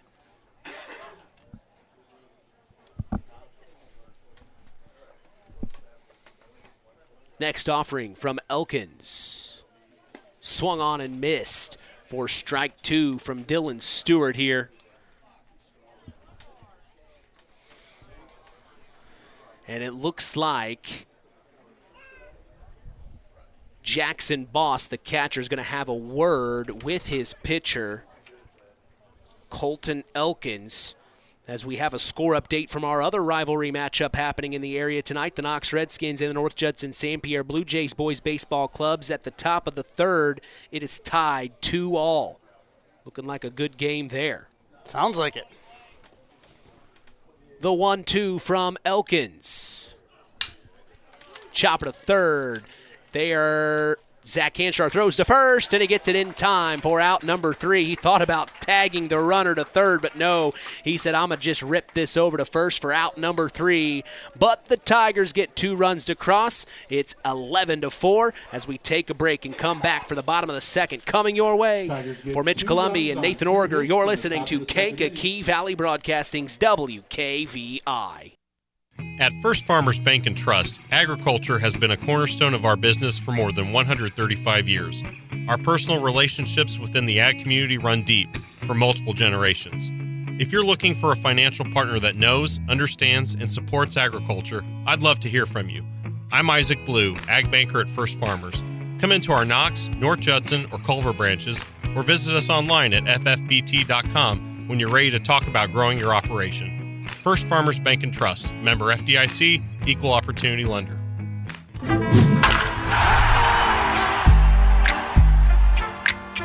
Today's broadcast is brought to you in part by Culver's Portside Marina. Spring is here. Get your boat serviced and ready for the summer. Godfrey Pontoons, Yamaha Wave Runners, and Kawasaki Jet Skis are on the showroom floor waiting for you. Slip rentals, boat storage, and self-service fuel pumps will all be available this year at Bass Lake. Call them at 574-842-5000. That's Culver's Portside Marina. We appreciate them and their support toward continuing the tradition. 11-4 is the score. The South Central Satellites lead the Tri-Township Tigers. I'm Mitch Columby, along with sports analyst Nathan Orger. Man, it was a slow start there at the bottom of the first, but we've picked things up here a little bit. What's something that's sticking out to you in this game? You know, I mean, it's the absolute tenacity that the Satellites have shown at home plate. 11 runs is a big part of the story, but it's not the whole story. Even a couple of the outs they've gotten, a couple of the guys who've gotten on and not scored, they have just been putting that ball into play. They've been patient at the plate. And let's see how they come here in the second. Well, Braden Grass is going to step in for the Satellites, the number 7 hitter. He swings on the first pitch offered from Blaine Rust. It gets to the second baseman. That was number 5, Noah Kneifel, and he gets it over to the first baseman, Ethan Daly, in time for out number 1. And I think that's what the Tigers want to do. You know, if they're going to allow hits, allow it in play so that they can get those quick outs. Yeah, I credit to Braden Grass, though. He really hustled that one out, and that was just about a bang-bang play. So now we see Gavin Gross step in, the shortstop. He takes the first pitch for a ball called, making it 1-0 here with 1 out. Bottom of the second. Blaine Rust on the mound. Relief for Cade Koselke. Next pitch offered is a popped up high fly ball to right field. It gets through the right fielder's glove, and it's going to easily be a double for Gavin Gross, the shortstop. What a hit it was. The right fielder, Lucas Kaiser, I think the sun's in his eyes this afternoon. It might be. I tell you, really felt like Rust was starting to find a rhythm for himself with these last 2 batters. You got to hope that dropped fly ball doesn't mess with him right here. The number 9 hitter, Colin Ward Sr., steps in. We mentioned earlier a 143 batting average on the season. This is his 19th plate appearance on the year. As the first offering from Rust, he showed bunt but pulls it late because it was a ball. 1-0 the count. 1 in scoring position for the Satellites here. They've had their way so far today in our first official spring sports broadcast of the year. Feels pretty good to be back, Nathan. Yes, Mitch, it really, truly does.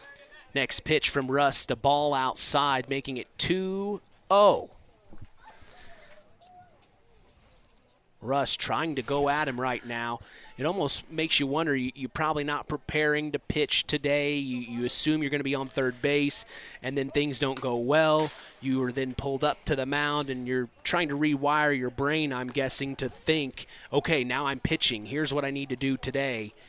Yeah, it's you hope that all of these guys, especially the ones who have gotten some time on the mound, are coming in knowing that they have to expect the unexpected. But you're right, when you're fixing on covering that hot corner, and all of a sudden you're taking the mound, that is obviously a very different physicality as well as mentality. You might see 1 or 2 hits all game at third base, and you're in every single play when you're on the mound. Yeah, it's just a different. As here comes Russ with his next pitch, swung on and hit to the, oh man, it's going to get past the right fielder, Lucas Kaiser, and this is going to bring another run home. That is number 46, Gavin Gross, and getting in for an RBI double is Colin Ward on second base. That makes his batting average a lot better right off of that hit right there. My goodness, good for him as this brings the top of the lineup back around for his third plate appearance of the afternoon, Aaron Hogan. 12-4 is the score. Took one to right center last time up.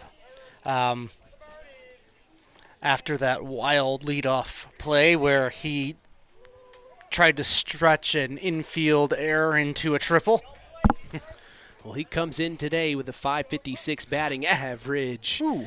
Almost took one there on the chin from Blaine Rust. Ball 2 called with 1 out here and another satellite in scoring position. Rust deals inside. Good eye by Aaron Hogan.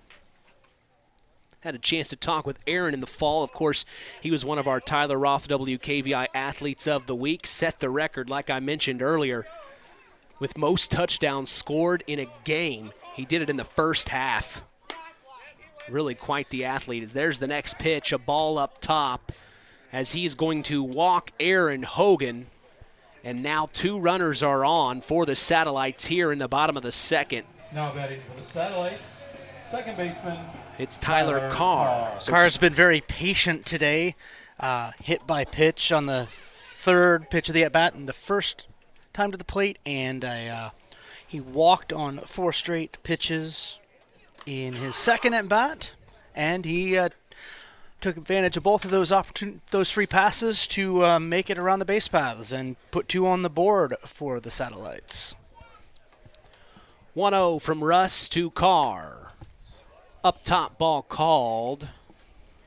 Rust, I think he's just trying to get his placement down right now. He's not able to get it where I think he really wants it.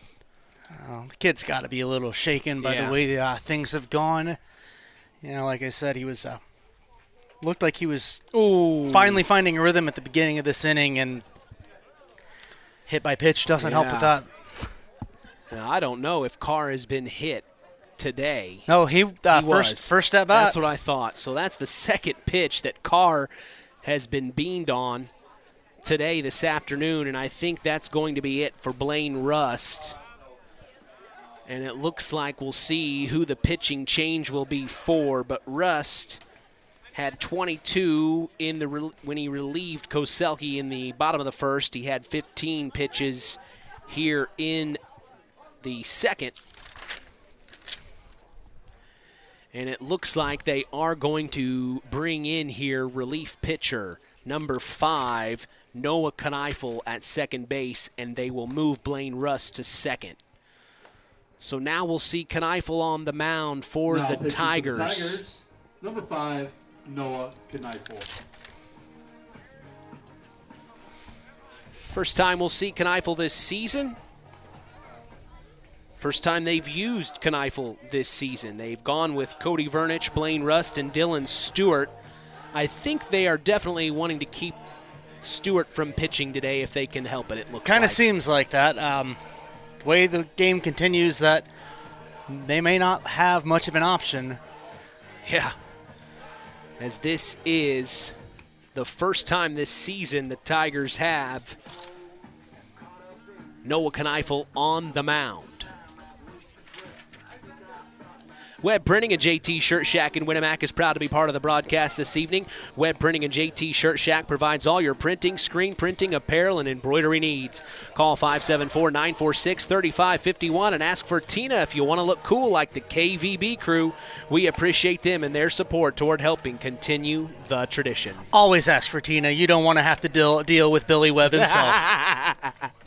Oh, I love going to Web Printing. Oh, yes. Oh, they're so much fun. Billy is great, but he's Billy. Whenever I have a project, they always help me out getting either the clothes designed or our banners or schedules. It looks like Blaine Rust has now moved to second base. Yeah. Now batting number 8. And we see the number 3 hitter, number 8, Tommy Sullivan, step into the batter's box for his third plate appearance of the afternoon. First pitch from Kneifel. Up top, ball called very close there. Looked like a breaking ball. Bases loaded, with 1 out here in the bottom of the second. Kneifel deals, and he's going to hit Tommy Sullivan, and that brings another run across, keeping the bases loaded. It's number 5, Colin Ward, getting to home plate, now making it 13-4. The South Central Satellites lead their PCC rival, the Tri-Township Tigers. A lot of baseball to go yet. Number 32, Billy Bird. Bird steps back in. He's had a heck of a day as Kneifel deals. Strike called. Nice placement there by Noah, making it 0-1 here with 1 out, bases loaded, bottom of the second. Kneifel right to work. Swung on and missed. Gets Bird for strike number 2. And he's going right at him. He's ready to go before Billy even stepped back into the box. And here comes Kneifel, wheeling and dealing. Right to third base. Oh. It gets past the glove of the third baseman, number 19, Cade Koselke. And that brings Aaron Hogan home, keeping the bases loaded. Billy Bird is just standing out as one of the main key factors for this South Central Satellite team today. Now up for the Satellites, number 3, Jackson Boss. Now you see the number 5 hitter, Jackson Boss, the catcher, step in to the batter's box. Kneifel deals, ball up top.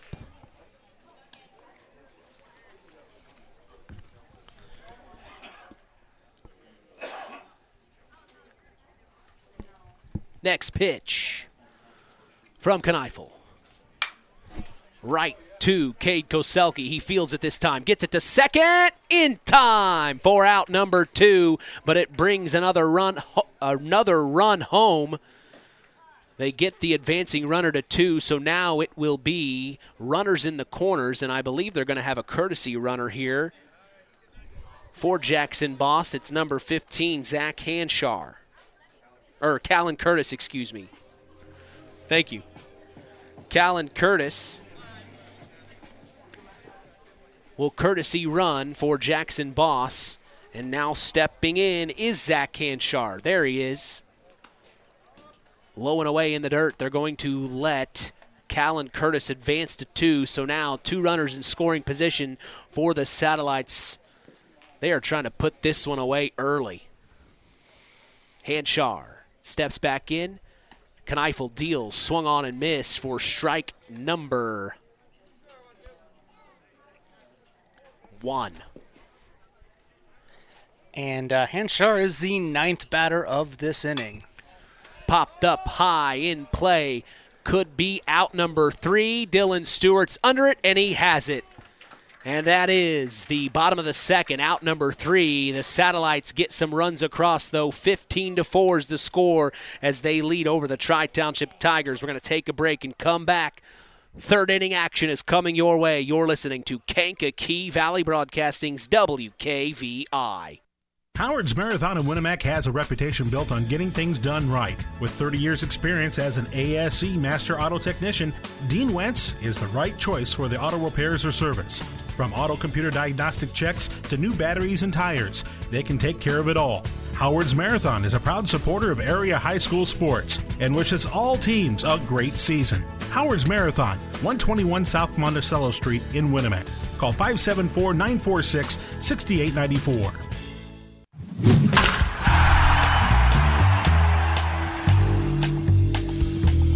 Tonight's game is brought to you in part by Todd and Josh Lawrence of Lawrence Farms. We thank Todd and Josh Lawrence for supporting local high school sports. Also, Zingo Express of Knox is a proud sponsor of tonight's action. Stop by Zingo Express in Knox and fuel up both you and your vehicle the Zingo Express way. Mitch Columbia along with sports analyst Nathan Orger. We go to the top of the third, 15-4. Nathan, my goodness, a lot of work needs to be done for the Tigers. Not saying it can't be done. But you almost can kind of feel the energy right now is definitely on the South Central Satellite side. No, you're absolutely right, Mitch. If Rush could have held them there in the second, there might have still been a fighting chance, and maybe there still is, but that really hurt them not to find their sort of composure there. A little bit of their psyche, maybe. Yep. So now we will see the number 4, 5, and 6 hitters for the Tri-Township Tigers. The catcher, Cody Vernich leads. Who went yard in his first at-bat, the first home run of our spring season. First offering from Colton Elkins, who's still on the mound in charge. He's only thrown about 40 pitches so far. 19 in the first and 17 in the second unofficially. Unofficially. Yes. I'm doing my best to do it all at the same time. As it looks like catcher Jackson Boss wanted to have a word with Colton. The 1-0 from Elkins to Vernich is a low ball called. Vernich a .250 batting average on the year. This is his 12th plate appearance of the year.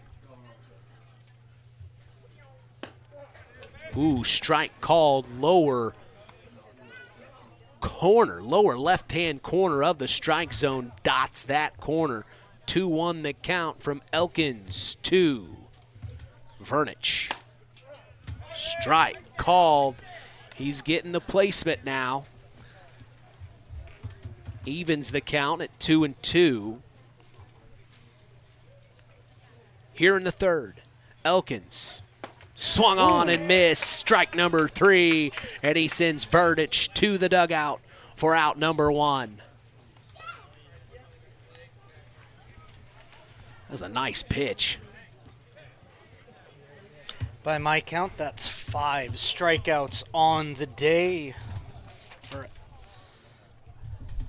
Elkins. Sophomore. The only sophomore on this team. First offering from the sophomore Elkins to Cade Goselke is a ball. Elkins' next pitch, the 1-0. Low ball called. 2-0 the count now. Mitch Columbia along with Nathan Orger. We're so glad you've joined us as the 2-0 from Elkins. Swung on by Koselke, popped up foul out of play, keeping it 2-1. Making it 2-1.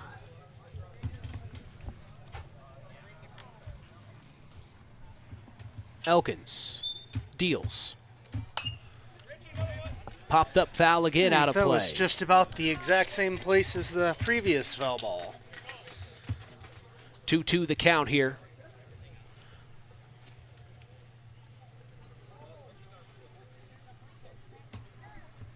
Next offering. Ball low called. The wind is blowing southwest, south-southwest. And a lot of the batters have been able to get swings out to right field where a lot of action has been today. Ooh, that one swing almost on. knocked the head off of Elkins. Right past Elkins to center field, and Cade Koselke gets on base with an exclamation point. Right what the Tigers needed here with one out, top of the third. They're trying to make a run here. It's 15-4.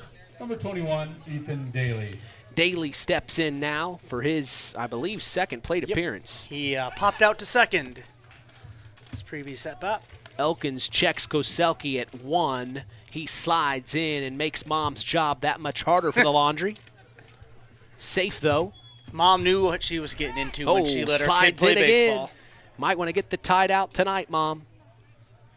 Cade Koselke dirtied that white jersey up real good now. And Elkins keeps an eye on him. That's my favorite part of baseball. Next offering, ball up top to Daly. Score update from the Knox Redskins, North Judson St. Pierre Blue Jay battle. The Redskins lead the Blue Jays at the top of the fourth, 4-2. Back in our rivalry game, Elkins deals to Daly. Swung on right up to the shortstop. He bobbled it, throws over to first in time for out number 2. He couldn't get the double play as he bobbled it, so Koselke gets to second, and he's in scoring position. But the Tigers have 2 outs here in the top of the third. Right fielder Kaiser coming up. He struck out looking in the second. And now batting for the Tigers, number 23, Lucas Kaiser. Kaiser steps in. Elkins shakes off the first. Ooh. And now a timeout here by Kaiser. You saw Elkins. He shook off the first pitch from Jackson Boss. He wanted something else here. Elkins deals. Swung on and missed by Lucas Kaiser, who comes into today averaging a 125 at the plate. It's his 12th plate appearance of the year. He has 1 run, 1 hit. No RBIs, but an opportunity to change that here at this plate appearance. Strike called. Next pitch from Elkins. He's feeling himself now. 0-2 the count, trying to get out of this inning. Quietly, I might say. The 0-2 from Elkins to Kaiser. The runner goes to third. Ball low into the dirt. And Cade Koselke sliding all over the place here. Gets into third safely. 90 feet away is another run for the Tigers. They're trying to make something happen here. Down by 11 runs, and swung on and missed. It's Lucas Kaiser for out number 3, and Elkins survives without having any runs crossed, as that is the top of the third. We're going to take a break and come back for the bottom of the third. You're listening to KVB's WKVI. It takes smart planning by a skilled expert to get you just the right heating, cooling, and energy-efficient system for your home. McGrath Refrigeration can install an affordable Armstrong air system that will cut your energy costs while enhancing your comfort. You'll see the difference in your first energy bill. Give McGrath Refrigeration, your local Armstrong dealer, a call today at 574-772-3575. That's 574-772-3575. McGrath Refrigeration, where the temperature is always just right.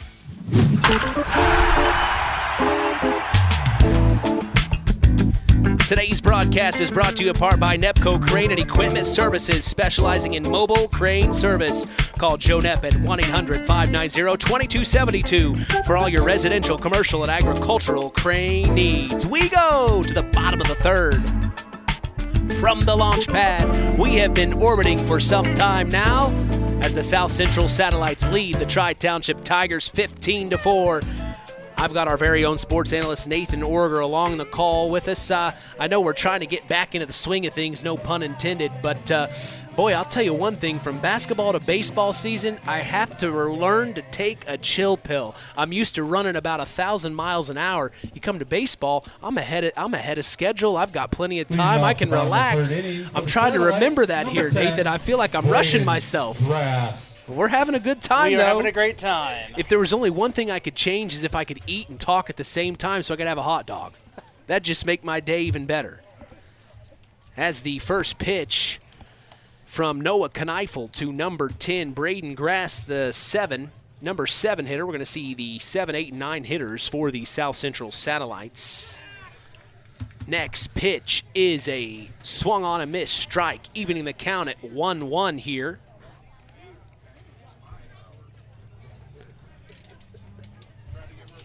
Next offering in the dirt from Noah Kneifel. Good eye there by Grass. Ball 2, excuse me. The 2-1 from Kneifel to Grass. Ooh, strike called on the inside.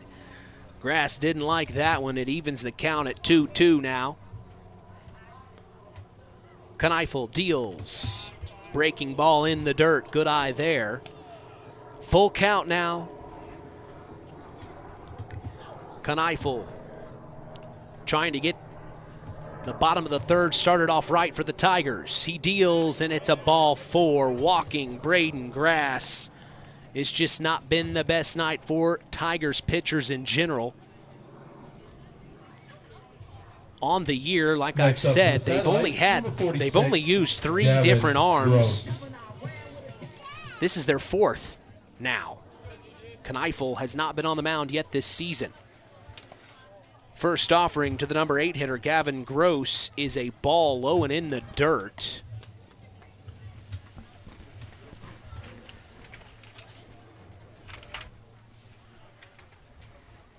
Gross comes into today at a .062 batting average.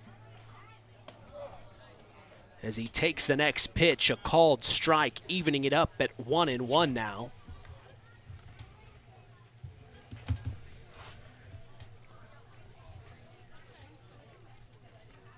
And Kneifel's going to step off the mound, keeping his eye on Braden Grass at first. Now he's going to throw over there. Grass dives in, and he is safe. That was a pretty close That call. was. Pretty close play there. Just about caught Braden Grass sleeping on the job. Nice snag there by Daly at first, too. Yeah. The 1-1. Swung on, and it's caught by the third baseman. Now he throws back to first, and they're going to get a double play. Nice job, heads-up awareness by the Tri-Township Tigers. That was number 19 on the catch, Cade Koselke, and then he throws it over to first as Ethan Daly tags. Next up for the Satellites, number 5, Colin Ward. So now Colin Ward, the number 9 hitter, steps into the batter's box, takes ball 1 with 2 outs here in the bottom of the third.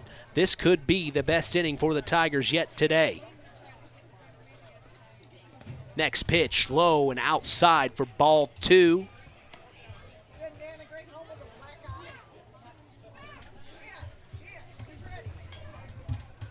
The 2-0. Popped up to left field, and it's going to be a sliding catch by the left fielder. What a play. Colin McCardle, or Chase Boomfield, excuse me, as he makes a sliding catch for out number 3 in the bottom of the third. It keeps the score 15-4. We're going to take a break and come back. Don't go anywhere. You're listening to Kankakee Valley Broadcasting's WKVI.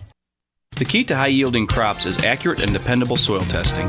This is Andy Awald of Farm Fertilizers and Seeds. Having the right information to make the most profitable fertility decisions is what Image Services from Farm Fertilizers and Seeds is all about. We combine cutting-edge technology and computerized record-keeping with a common-sense approach to soil sampling and fertilizer recommendations. Whether it be by management zone for field-level applications or grid-based for variable rate applications, count on Image Services by Farm Fertilizers and Seeds for your soil service needs this fall.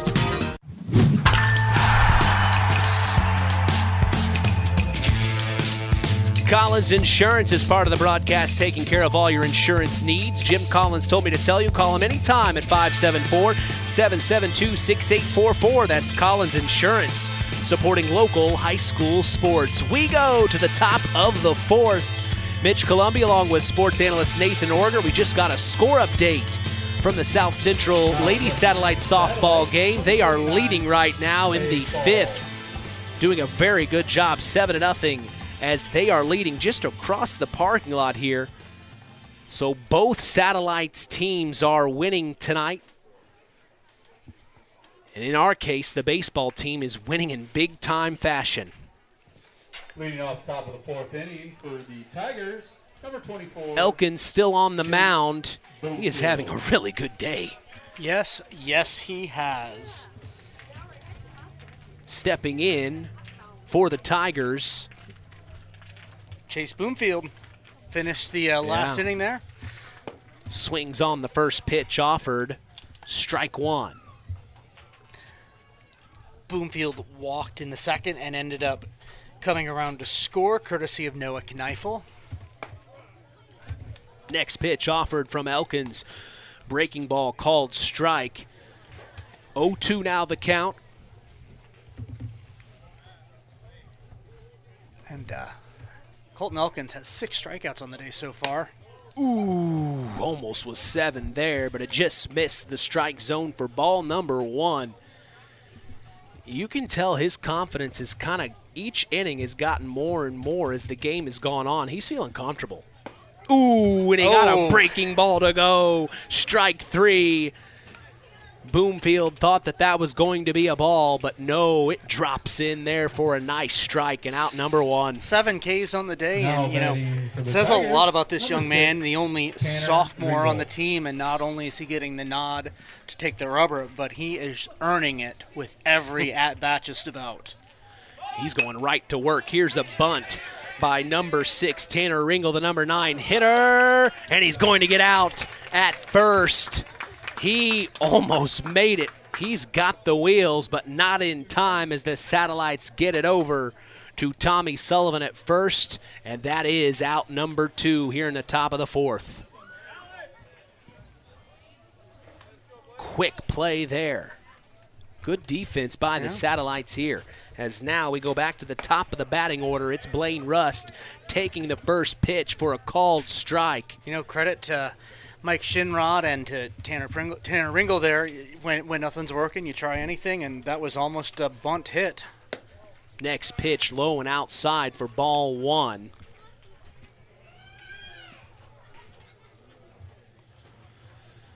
The 1-1 from Elkins to Rust. Ball low. Almost looked like Rust thought about bunting there, but he pulled it away. The 2-1 now from Elkins. In the zone for strike 2, evening it up at 2-2 now. Nobody on with 2 outs here in the top of the 4th. Elkins deals the 2-2. Slow foul tip. Keeping Rust alive here.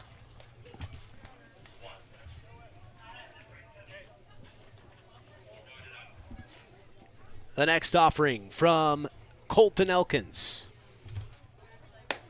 Up top for ball 3, and that makes the count full. You almost wonder if he was trying to get that upper part of the strike zone. It just got away from him maybe a little bit. It's worked for him before tonight. Yeah. He steps off. Now he steps back on, gathers himself, and he's set to go. Shakes off the first call. Now he's going to take the second. The 3-2 swung on and missed for strike number 3. And that is the top of the 4th as we go to the 4th inning stretch.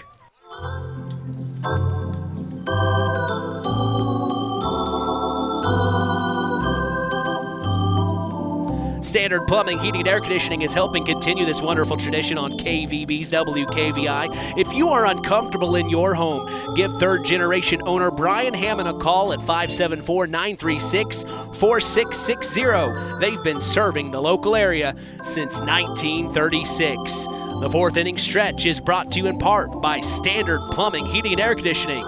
If you ever need anything, call them.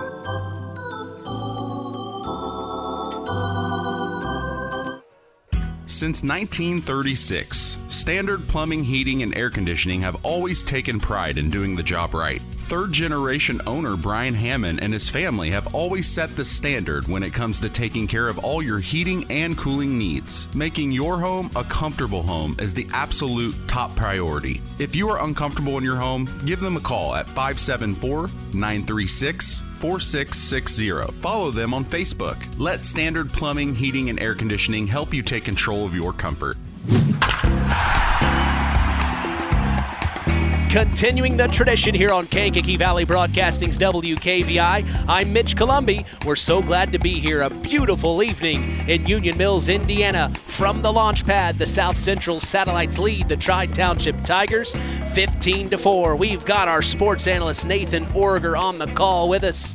He'll be with us for most of the season, but man, Nathan, it's just been a Satellites kind of day. I think we've got speaking of the Satellites, I think we've got a pinch hitter coming up here, Mitch. It looks like number 15, Kyle Hunke, is coming in for Hogan. Yeah. So Aaron Hogan will not be up to bat now. We'll see Kyle Hunke step into the box, and Noah Kneifel deals. It's ripped foul ball out of play, making it 0-1.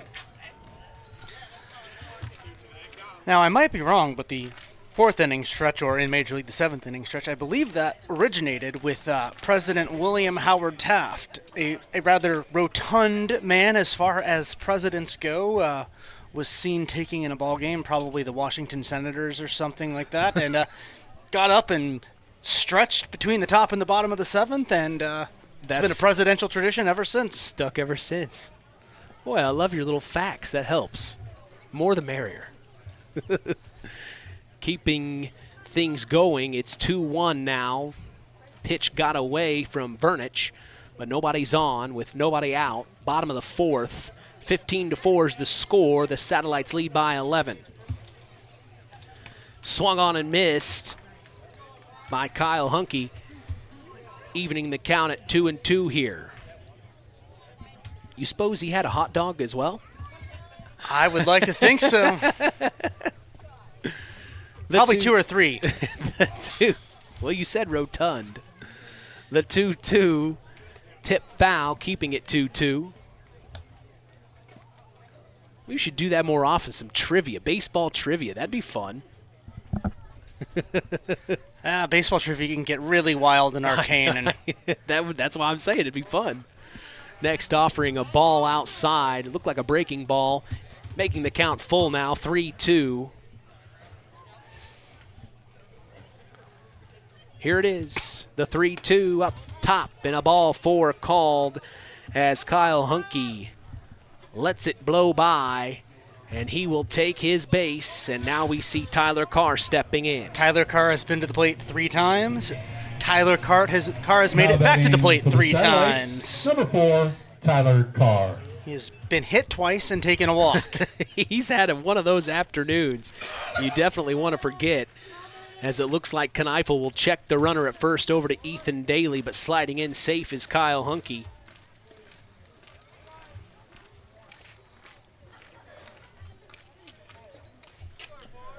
Carr looking, and Kneifel deals. Ooh, he painted the inside corner with that one. And now I don't think Picasso could have done that. It was pretty in. It was right inside. Perfect placement by Kneifel. It almost threw Vernich off. He dropped the pitch, and that advances the runner at first to 2. So now Hunke is in scoring position for the Satellites.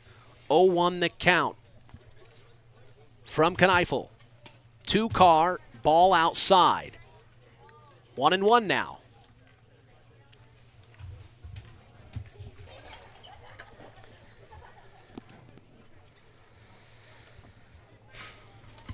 Kneifel really keeping his eye on Hunke at 2. Steps off the mound. Now he steps back up and deals. And it's up top for ball 2. I believe Bob Uecker would have called that one just a little high. Well, and like you kind of said, you almost at this point worry about the batter. Yep. You can't really worry about the runners, and then that throws you off. And he throws to 2. It's going to And did that hit Hunke? It did. It hit Hunke in the hand. It gets out to the center fielder, who has to get it back to the second baseman. That was Tanner Ringel. But it is enough to advance Hunke to 3. Well, you pinch hit, you get into third. Got to be feeling pretty good about yourself. Yep. Maybe not about your elbow right now. No. We'll worry about that tomorrow. Ooh, inside. It gets past Vernich, and here comes another run. It's Hunke that's going to score easily. 16-4 now is the score as Hunke gets around, and the Satellites are in control, leading 16-4 here. Now, correct me if I'm wrong, the 10-run rule ends the game in 5, correct? I believe you are correct, sir. So with the Satellites leading by 12 here, the Tigers are going to have to make something happen at their next at-bat, as unfortunately the next pitch is low and away for a ball 4. It walks. Tyler Carr. He's 2 got walks, on 2 base. hit by pitch. He is Hey, he's making things happen. Now batting for the And he's been Satellites, scoring. He has. Tommy Sullivan. You know, why walk home when you can get home by car? This is going to be a great season. you say that now, Mitch. You say that now. First pitch to Tommy Sullivan, swung on and missed. It gets by Vernich, and that allows Tyler Carr to advance to 2. So now a runner in scoring position for the Satellites here.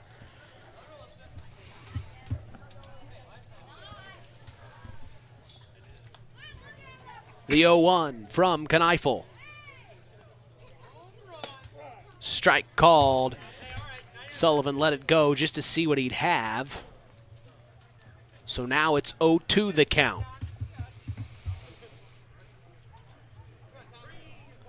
Kneifel. Deals. Swung on and popped up foul out of play. Really am impressed with the turnout from Satellite Nation this afternoon, Nathan, as well as Tiger Nation. I mean, the fans came out in full force today. It's a beautiful day for baseball, and it sure beats mowing the lawn. Yes, it does. Next pitch is swung on and fouled off. I'm just holding off on mowing the lawn as long as I can until I get right home there from with work you. one day, and my dad has done it for me. Oh, I wish my dad was that nice. He's calling me, telling me to come mow for him. 0-2 from Kneifel, swung on and popped up high. It's in play. Will Daly make a play on it? No. And it goes foul as it hits the ground, keeping it 0-2. And Sullivan will make the jog back to the batter's box. Tell you, Sullivan is really, really making Kneifel work this at-bat. That is 3 foul balls. So here comes the 0-2 from Noah Kneifel to Tommy Sullivan. Breaking ball didn't break enough, and it stays too high for ball number 1.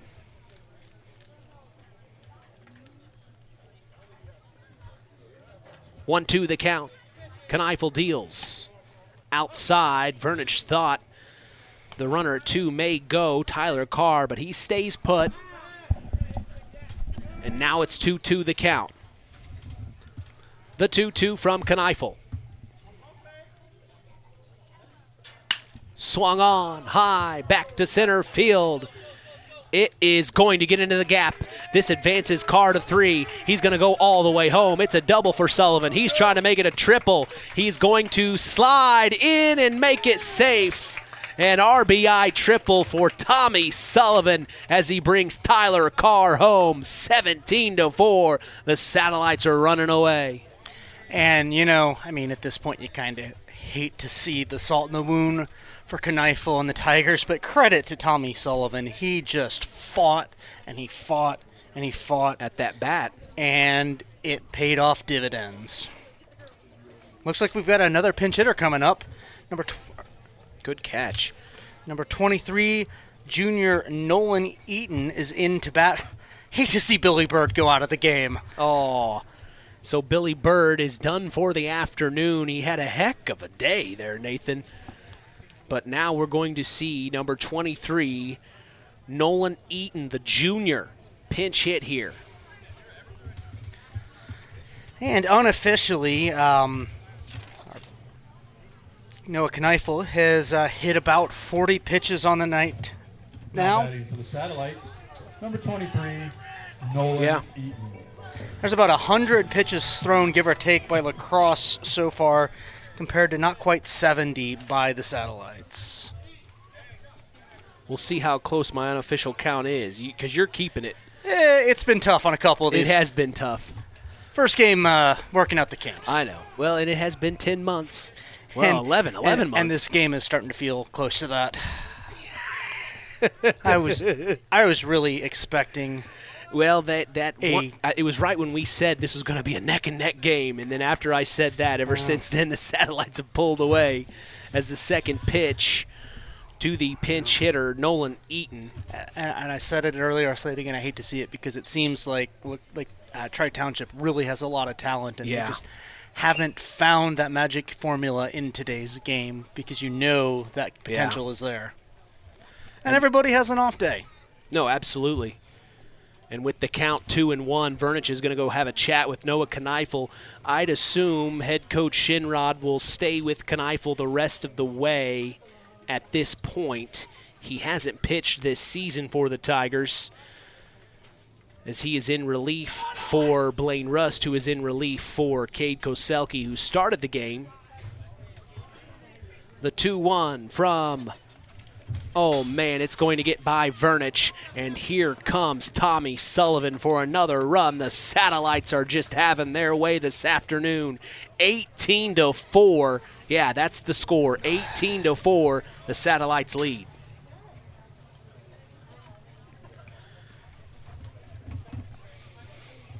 Well, you know, if you're the Tigers, you get home tonight, you shake this one off. Tell Mom maybe you'll do the laundry for her. Yeah. And you come back in your next game, and Eaton takes the walk. Yeah, next pitch was outside, so Eaton will be Next walked. up for the Satellites, number 29, Tay Falls. Another pinch hitter. Yeah, another pinch hitter, number 29. Tay Falls. Batting for our friend Jackson Boss here. And it looks like we may have some substitutions here. It's like Koselke coming out.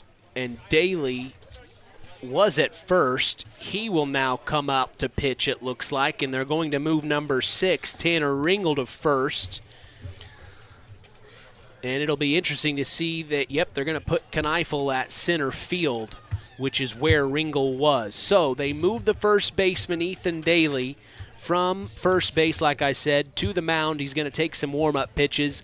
They move center fielder Tanner Ringel to first, and Noah Kneifel, who finishes off his day, he will be at center field. So a pitching change here midway through the fourth inning. We're so glad you joined us as we thank the Stark County Co-op, your local agricultural cooperative that offers an array of service and support, including grain, agronomy, seed, fuel, and LP Petroleum. Call 574-867-2411 to contact the Stark County Co-op. Ethan Daly. First time the Tigers will have Ethan Daly on the mound this season. You look at the stat sheet, he has not pitched yet this year. The three pitchers that they have seen are Cody Vernich, the sophomore, Blaine Rust, the senior, who we have seen today, and the junior Dylan Stewart, who we have not seen. And we've been told by head coach Mike Shinrod that Dylan Stewart is the number one, and they like to keep him lower pitch count as they can so that they can have him at their disposal later on in the week for other games, other matchups. But they are going with Daly here midway through the fourth. 14 runs is the difference between these two teams right now. The Satellites, who came into today at 2-4, really are looking like they have, like you said in the pregame, they've just had that many more games than the Tigers have, and they're just more warmed up into the season at this point. You are absolutely right. The Tigers come into today just 2-0-1. Yeah, so I mean, this is just their fourth game on the year, and it just shows you the more reps you get in, whether it be practice or in-game situations, the Satellites have been prepared for what the Tigers brought to the table today. You can bet skipper Brent Jones has got to be happy with his Satellites today. Yeah, it's It's a good day to be a satellite, I suppose. Well, we've been orbiting now. I assume the moon agrees. Yes. We've been orbiting for close to 2 hours now, and the satellites have just had their way. This is going to be another pinch. No, this is Tay Falls, like you had just mentioned. My apologies. So Tay Falls steps in to go up against Ethan Daly, his first time on the mound this season.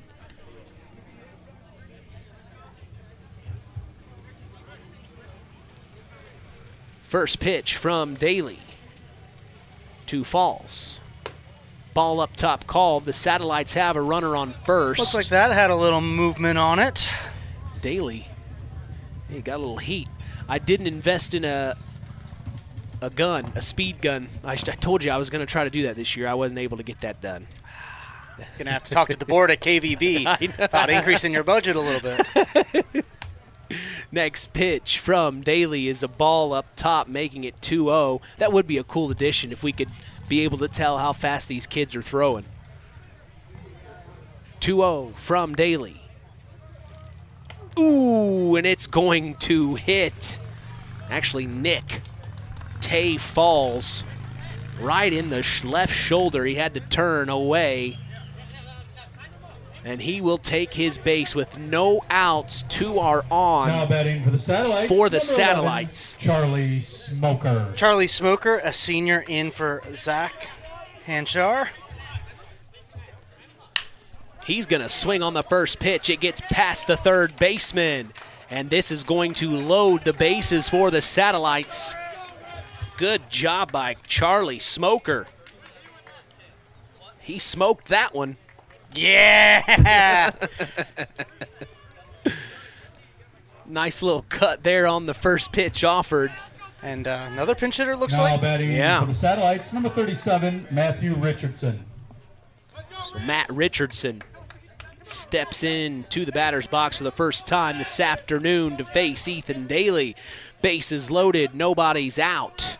Bottom of the fourth.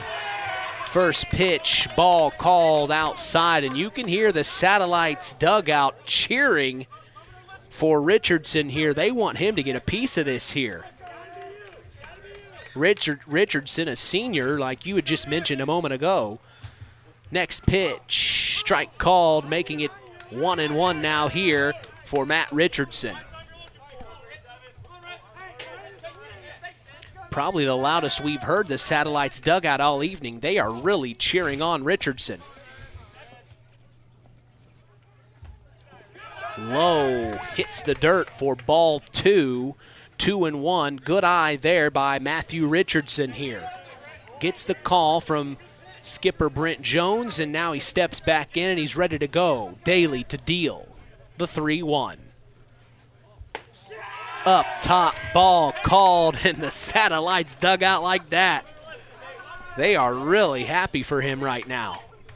3-1 the count, an opportunity here. Daly. The pitch. Strike called, making the count full here. 3-2 now. Bases juiced. 18-4, and the Satellites have had their way today. Daly. Inside, ball 4, and you hear the dugout for South Central erupt as Matt Richardson takes his base. That's going to bring another run across. It's number 23, Nolan Eaton. And that makes it 19-4 now. The Satellites in charge. 7, Braden Williamson. So Braden Williamson, another pinch hitter here. Steps in, Daly deals, strike called, outside corner.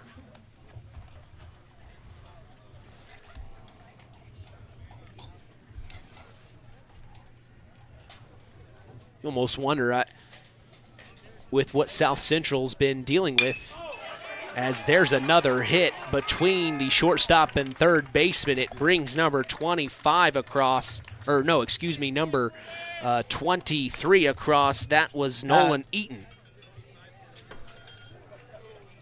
I think it was 29. 29. Tay Falls. Tay Falls. Thank you. I said Eaton last. Eaton just came in. So Falls Number crosses 25, home plate, Derek making it Welsh. 20-14 now, a 16-run lead for the Satellites of South Central. And now we see number 25 step into the batter's box, Derek Welsh. We know him from basketball season. Swings on the first pitch offered. Fouls off down the left field line.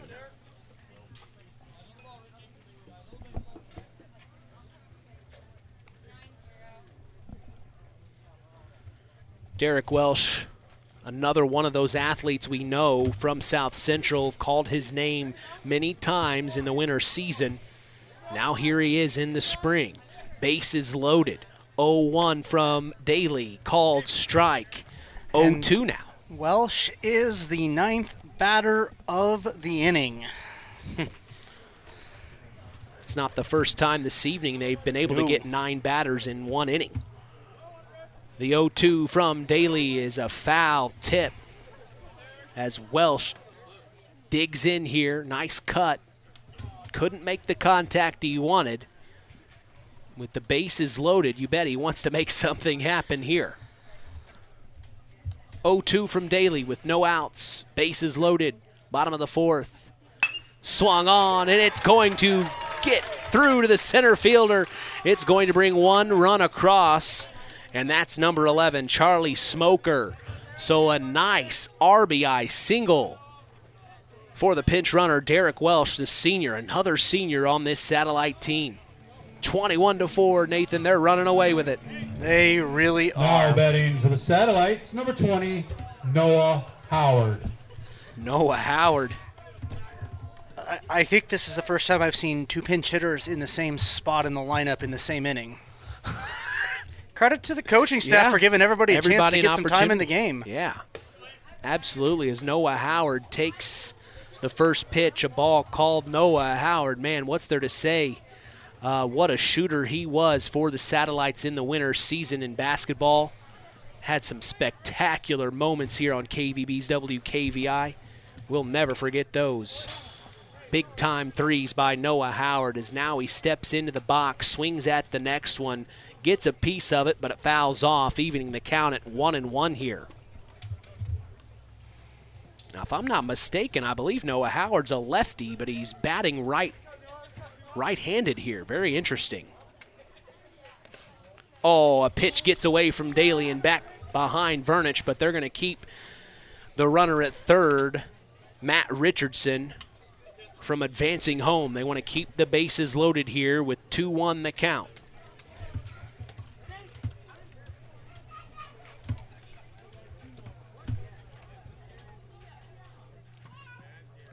Always thought it was interesting when athletes may be left or right-handed and they can either bat both or bat the opposite. I always just find that so interesting. Next pitch is swung on, and he got a piece of it there. But, yeah, Noah Howard, normally he's a lefty. You see him shooting those threes in the winter season, and now he's up swinging right-handed. That's just so interesting. It takes a lot of extra work, and you're starting to see fewer major league hitters do the switch hitter thing. They're finding it better, even if they get that extra flexibility coming up to the plate both sides. You just have to work so much harder to maintain a baseline ability from both sides of the plate that some ball players are shying away from it. But if you can make it work, I mean, the versatility it offers you in your lineup is really, really helpful. Next offering, 2-2 from Daly to Howard. Ball up top, 3-2 makes the count full here.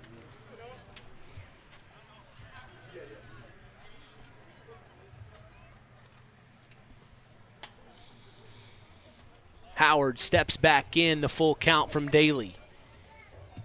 He deals. Swung on and missed for strike 3, and that is out number 1. Here in the bottom of the 4th, 21-4, the Satellites lead, and we have another score update from the North Judson St. Pierre Blue Jays and Knox Redskins battle. Number 4, Tyler Top of the Carr. 6th, the Blue Jays take back the lead. It's 6-4 over the Redskins right now. Big rivalry match Look up at there. that. We're hoping to see that game tomorrow as they play again. in Knox. Got Tyler Carr, the second baseman, who has been to the plate 4 times and made it back to the plate 4 times, including once earlier this inning. And that makes him the 11th batter of the Satellites' 4th. Next pitch from Daly. Swung on by Carr. Popped up high to center field. And it will be played. And they get it to Dylan Stewart at second, who then throws to third just in case. And that was Blaine Rust in center field, Noah Kneifel at center field, who made the catch for out number 2 here. Here comes Tommy Sullivan, one of the only starters who has. He and Carr are the only 2 starters who have not been pinch hit for.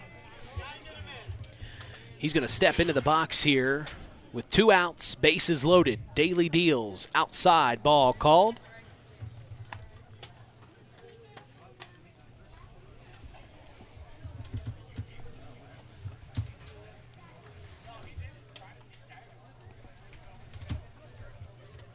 Next offering from Daly. Same place, ball outside, 2-0 the count here. And you see in the bullpen, they're warming Elkins up just to keep him ready to finish this game off. It's just taken so long between innings. Not very thoughtful of his offense to keep him waiting this long. Yeah, right? I mean, he's literally out there warming up as if he hasn't even thrown yet today. And he could pitch a... And we've just been told the South Central Lady Satellites won tonight. 9-0, so a big-time win for the South Central Lady Satellites softball team. We had a word with head coach Tony Wallace on Friday. If you missed that sports check, I invite you to tune in this Saturday, where we will have head coach Tony Wallace on the Saturday Sports Line to talk about the South Central Lady Satellites softball club. But back in our game, the 3-1 from Daly to Tommy Sullivan. Popped up high and out of play for a foul ball. Makes the count full, 3-2 here. This would be the pitch right here for Daly to get out of this inning.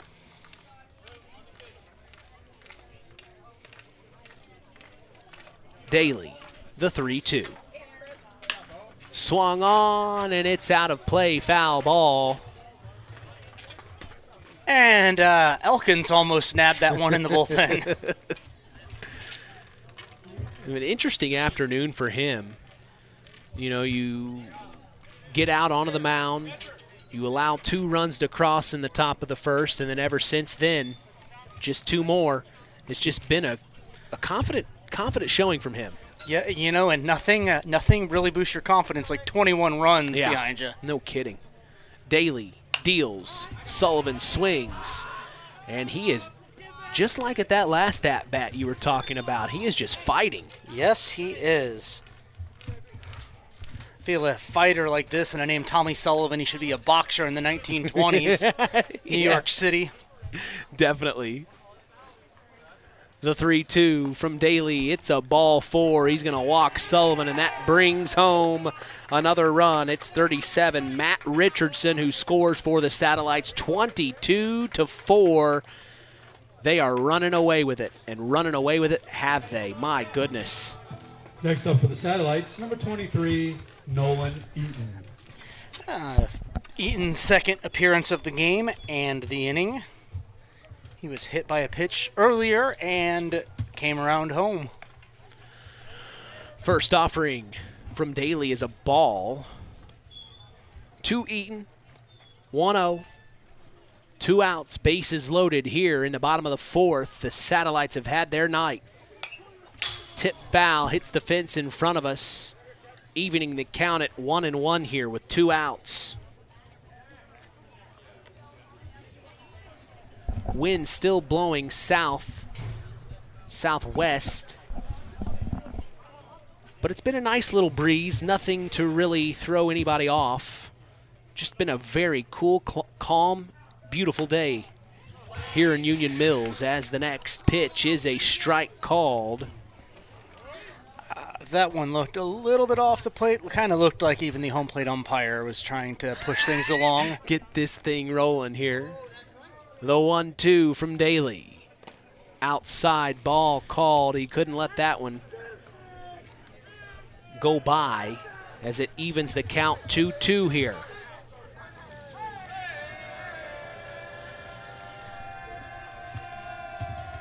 You can hear the Satellites dugout making some noise here with the bases loaded, and the next pitch to Eaton is a called strike, and the Tigers finally get out of the inning.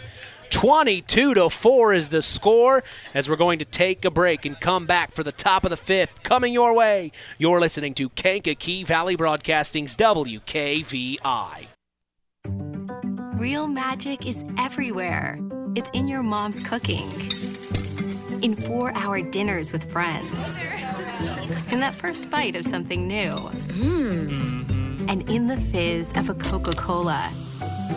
Now with so many options for less than $5, the Coca-Cola Value Collection will help you make the most out of every magic moment for so much less. Taste the magic for less with Coca-Cola.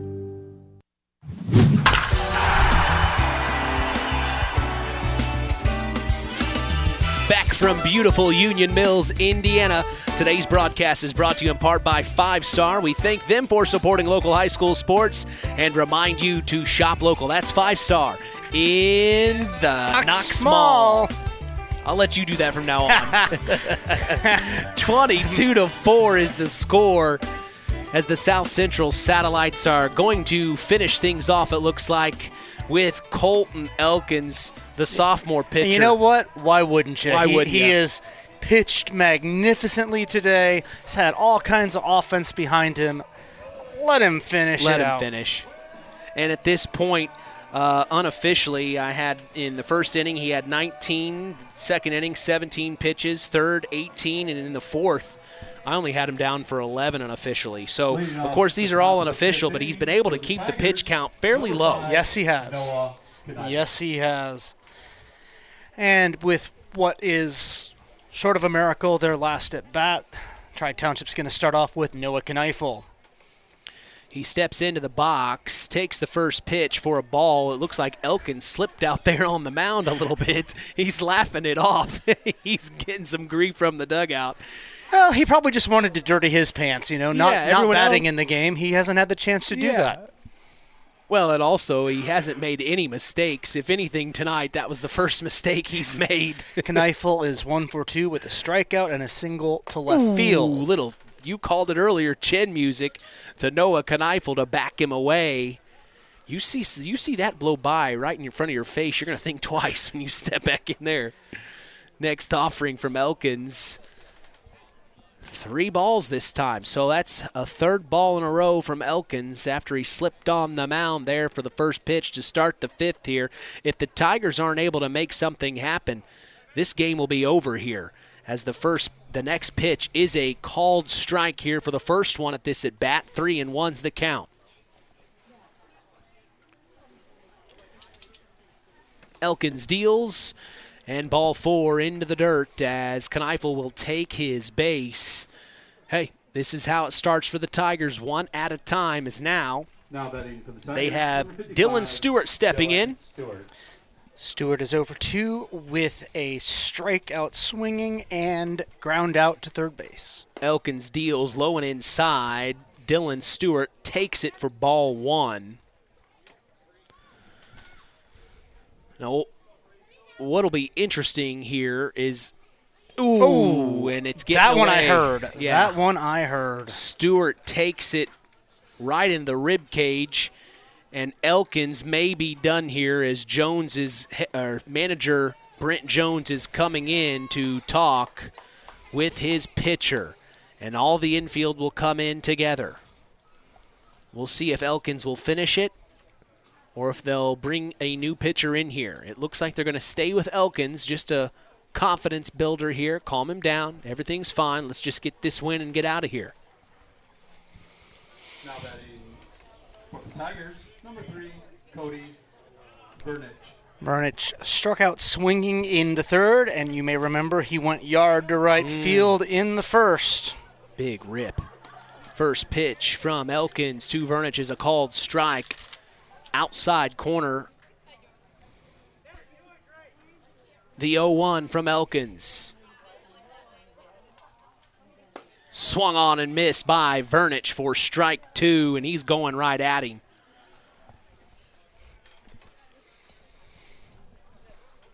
The 0-2 from Elkins. Tried a breaking ball. It didn't break enough. It stays up top for ball 1.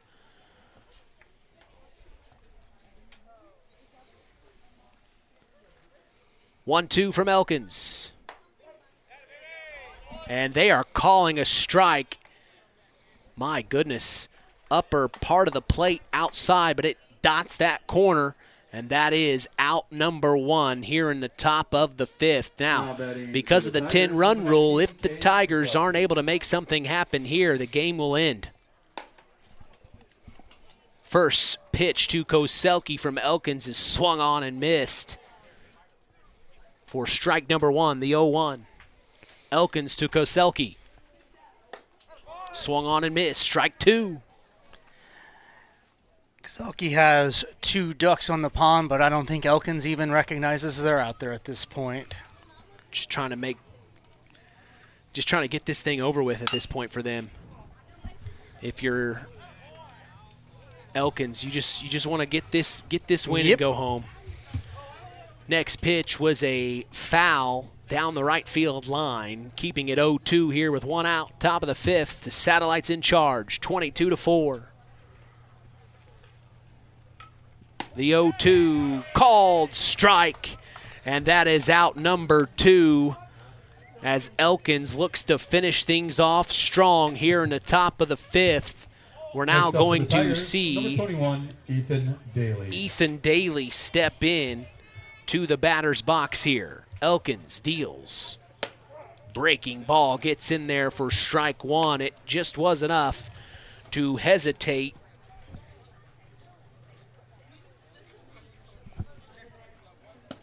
Number 21, Ethan Daly, and he takes the second pitch for a ball. Evening the count at 1-1 here. The 1-1 from Elkins inside. Up top, ball called. They also are, this is a new catcher out here, I've just realized after all this. New catcher for the Satellites as here's the next pitch. Is that 29 Tay Falls? I think so. I believe so.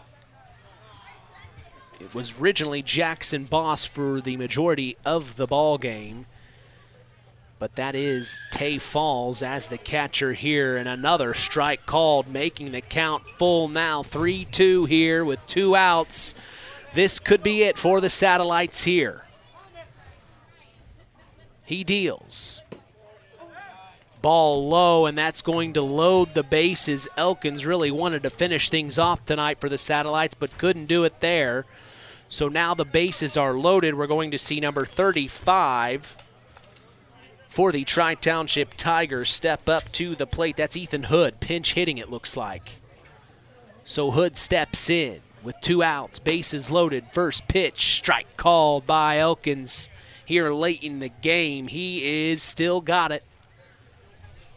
Nice pitch placement there. The 0-1.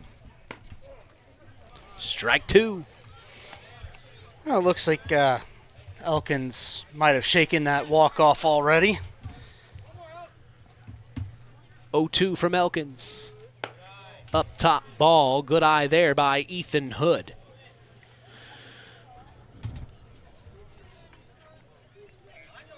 Elkins trying to put this one away. Here comes the runner home, and they are going to tag him for out number 3. That is not how I expected to see this game end. So Elkins didn't have to finish it off. They advanced the runner at 3 to home, and they knew exactly what they were doing, and that's how the ball game ends here in the 5th. Early, 22-4 was the final as the South Central Satellites take care of business against their Porter County Conference rival, the Tri-Township Tigers. We have a lot of things to talk about in the Collins Insurance postgame show. We'll also have our Stark County Co-op play of the game, as well as our Ashley Derrickson 5-star player of the game. That's coming up next in the Collins Insurance postgame show. You are listening to Kankakee Valley Broadcasting's WKVI. BP gasoline with Invigorate helps clean your engine and can give you more miles per tank. Continuous use may result in the following pleasant side effects: excessive smiling, feeling more relaxed, taking more drives just because, volunteering for carpool twice in a row, and bragging to your friends about how you use our best fuel ever. To find out if BP gasoline with Invigorate is right for you, stop by your local station to discover our best fuel ever. Versus minimum detergent gas, average restored 3 to 5 miles per tank, based on fleet testing and based on what you drive and how you drive. High school sports brought to you by Zingo Express. It takes smart planning by a skilled expert to get you just the right heating, cooling, and energy-efficient system for your home. McGrath Refrigeration can install an affordable Armstrong air system that will cut your energy costs while enhancing your comfort. You'll see the difference in your first energy bill. Give McGrath Refrigeration, your local Armstrong dealer, a call today at 574-772-3575. That's 574-772-3575. McGrath Refrigeration, where the temperature is always just right. Culver's Portside Marina handles all water and recreational needs. When it comes to pontoons, Godfrey leads the industry in performance and quality, and Portside Marina has them in stock. From Sanpan, Aqua Patio, Sweetwater, and Monaco pontoons, if you're looking for a family boat, Culver's Portside Marina can help. Discover the evolution of the wake boat through luxury models offered from Centurion and Supreme Surf Boats. Yamaha Wave Runners and Kawasaki jet skis are on the showroom floor waiting. Located at 514 West Mill Street in Culver. Stop in or call them at 574-842-5000. Culver's Portside Marina. It's hard to believe, but time sure does fly by. Collins Insurance Agency in downtown Knox are celebrating over 30 years of taking care of all of your insurance needs in our communities. If I could turn back time. And we're not going anywhere. Stop in and see Jim and the crew at Collins Insurance Agency in downtown Knox. Insurance you can count on from a business you've trusted since 1989. Proud presidential partners of Western Reserve. Welcome to the Collins Insurance Agency's post-game show. 22-4 is the final as we start our spring sports broadcast season at Union Mills. What a win it was for the South Central Satellites as they beat their PCC rival, the Tri-Township Tigers, in huge fashion. 22-4 was the final, Nathan. Your thoughts? Wow. Holy smokes, Mitch. That's how we start our season. That is a heck of a way to start the season. I did not. I mentioned early in the pregame, South Central has had a really up and down start to the year, either clobbering or being clobbered in 4 of their 6 games, really. And I thought, given the rivalry, given that even though Tri-Township hadn't had as many games, they had obviously been making the most of their opportunities, that this would be a close game and we'd still be calling right now. But the Satellites just came out of nowhere and said, this is our home turf. Thank you for visiting. Have a good evening. Have a nice night. Yep. Wow. Well, they just really got the bat swinging. That was something that head coach Brent Jones had mentioned to me before we recorded that pregame interview. Was he said, I don't have my starting lineup for you yet, Mitch. I've got to see the batting practice first to decide where I'm going to go today. A little bit frustrating when you're trying to prep for the game up here, but I mean, it's a good strategy. For him, absolutely. He did right. And then not only did he do right, he got in guys that don't get a lot of at-bats. Yep. So this game not only was good in terms for the Satellites just in winning a conference game, but they also got some other guys opportunities so that later on in the season they're more prepared. At least you hope so. I feel bad for the Tigers, but it eventually kind of just became batting practice for the Satellites. They took advantage of it. And that was certainly a way to set the tone for our KVB broadcasting this spring. Well, we also have another score update. We did mention earlier the South Central Lady Satellite Softball Club beat the Tri-Township Lady Tigers softball team 9-0 is what I believe they told us earlier here in Union Mills. We, of course, just saw the South Central Satellites Baseball Club beat the Tri-Township Tigers 22-4. And then in the top of the 7th right now, this game's still going on, the heated rivalry between the North Judson San Pierre Blue Jays and the Knox Redskins. The Blue Jays lead at the top of the 7th. 6-4. We definitely hope tomorrow's weather is cooperative, because if it is, we are doing the Knox North Judson historic rivalry from Knox, Indiana tomorrow night. That's where we will have our new sports analyst Kevin Hannon on the call for tomorrow night. But, man, tonight, what a game it was for the South Central Satellites as they take care of business. We're going to chat things over and get ready for our Stark County Co-op play of the game. It's coming your way. You're listening to the Collins Insurance postgame show on Kankakee Valley Broadcasting's WKVI. The Stark County Co-op has been a member-owned farm services co-op in Stark County since 1928. That's over 90 years, and they're still providing the same quality agronomy services to the farming community of Stark and surrounding counties. The Stark County Co-op is an LP and fuel provider. The Stark County Co-op purchases grain at both locations, Hamlet and Brems. You can reach them by phone at 1-800-782-3392, the Stark County Co-op. It's time for the Stark County Co-op play of the game. Let's return to the voice of WKVI Sports, Mitch Columbi. Well, there were a lot of plays that you could have chosen this afternoon here, Nathan, but if you had to pick one, what would be our Stark County Co-op play of the game? Well, Mitch, I've been scouring the scorebook, and it's really tough to make this call. So I'm going to take us back to the first inning to Braden Grass's home run. 2-run shot to left field. He was the 5th run of the game, and that would be all they needed this whole game. You know, a lot of guys contributed. I mean, we could have gone with Tyler Carr just for the number of times he scored, but the pitcher helped him out every time he got on base. But that home run from Braden Grass, I think, like I said, that was the last run they needed. And a home run in the middle of the momentum you've already built like that really takes the team's energy to the next level. So although just about everybody in that satellite lineup did something that could probably qualify, we're going to call that home run the play of the game.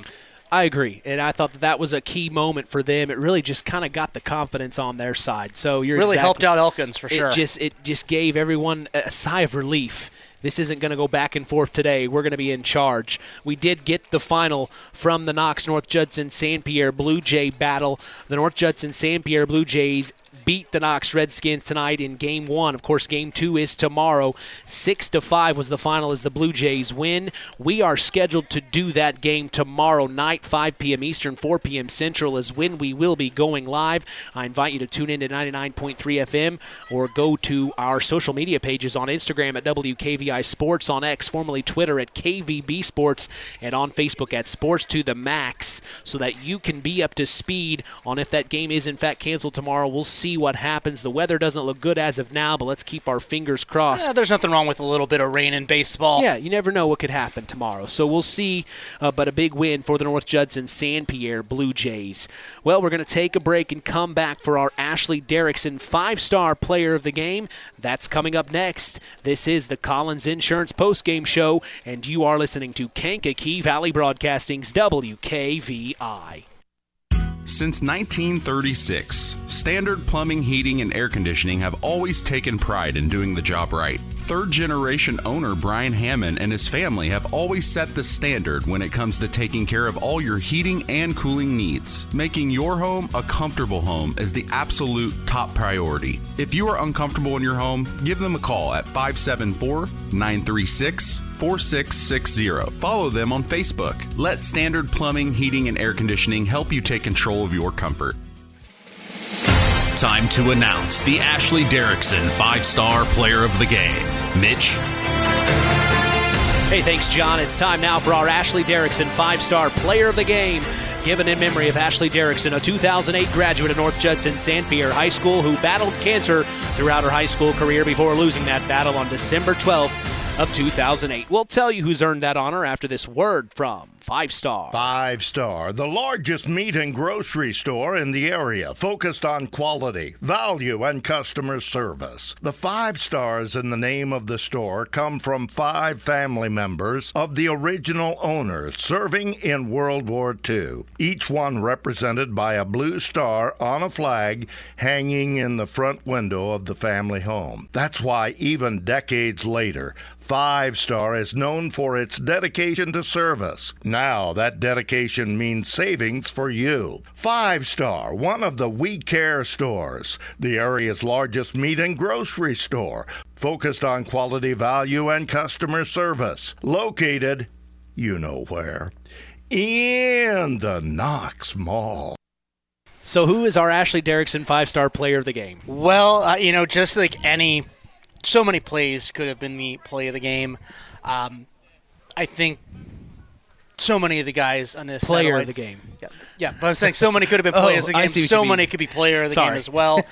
I got to say, a close second place goes to the nice young lady from the concession stand who just brought us leftover hot dogs and popcorn. Good point. But number one player of the game has to be the satellite pitcher, Colton Elkins. He just was lights out. Dominant. 4 runs, it happens. But when you're scoring 22, right, you can allow those. But man, yeah, Colton. I think if I can count my own do my own math here, I think he had 10 strikeouts out of 15 batters. That's pretty darn good. Yes, it is. That is very good, and a sophomore at that. Yeah, I'm curious. There still are quite a few juniors, so next year we'll have some seniors, but one sophomore, one freshman on the roster, something's going to have to happen in recruiting in the next couple of years, and I got a feeling that this Elkins kid, he is going to be a leader for the years to come for this South Central Satellites ball club. Yeah, he definitely had command on the mound as we congratulate him on being named our Ashley Derrickson 5-star player of the game. And hey, also I think maybe a close third would have been Billy Bird. He had a heck of a game at the plate. Obviously we're going with Colton Elkins, but Bird, he had a heck of a game today. Yes, he did. He did. Braden Grasso at the home run. Everyone on this South Central team, they showed up to play tonight, and that is a well-deserved victory. Well, KVB Sports is back in action tomorrow night, weather permitting, as we will be broadcasting the historic rivalry between the Knox Redskins and the North Judson St. Pierre Blue Jays. Myself, along with newly acquired sports analyst, former area baseball coach Kevin Hannon, will be going live at 5 p.m. Eastern, 4 p.m. Central. That's right here on 99.3 FM and streaming throughout the world on WKVI.com. We also remind you to join us every weekend throughout the school year for the Saturday Sports Line. That's the longest-running high school sports show in Indiana, thanks to our very own Harold Welter. We always have several of our area head coaches on hand as we go live at 9 a.m. Eastern, 8 a.m. Central on 99.3 FM and online at WKVI.com. If you missed the Saturday Sports Line, don't worry. We remind you of the Saturday Sports Line replay every Sunday at 7 p.m. Eastern, 6 p.m. Central. Follow us on social media. We are on Instagram at WKVI Sports, on X, formerly Twitter, at KVB Sports, and on Facebook at Sports to the Max for all Kankakee Valley Broadcasting sports content. Final word from you tonight, Nathan. Well, Mitch, we certainly started this season off with a bang, and I still think that Tri-Township has a lot of talent, and tonight was not their best outing, but it is going to be a very interesting season for both of these teams, especially if Tri-Township can find that magic formula to make all of that talent come together in a cohesive unit. Well, I got to say, I'm glad you decided to come back for round 2. I am grateful to have the opportunity. Yeah, it means a lot to have somebody here to talk some baseball. A nice afternoon, beautiful weather. So we look forward to doing more games with you. Can't wait. All right. Our final in this one, the South Central Satellites took care of business over the Tri-Township Tigers in 5. 22-4 is the final. As from all of us here at KVB, we thank you for listening to Indiana High School Sports. For our sports analyst, Nathan Orger, our in-game announcer, John Thompson, I am Mitch Columbi. The tradition continues. We are Kankakee Valley Broadcasting's WKVI. Thank you for listening to Indiana High School Baseball on Kankakee Valley Broadcasting's WKVI.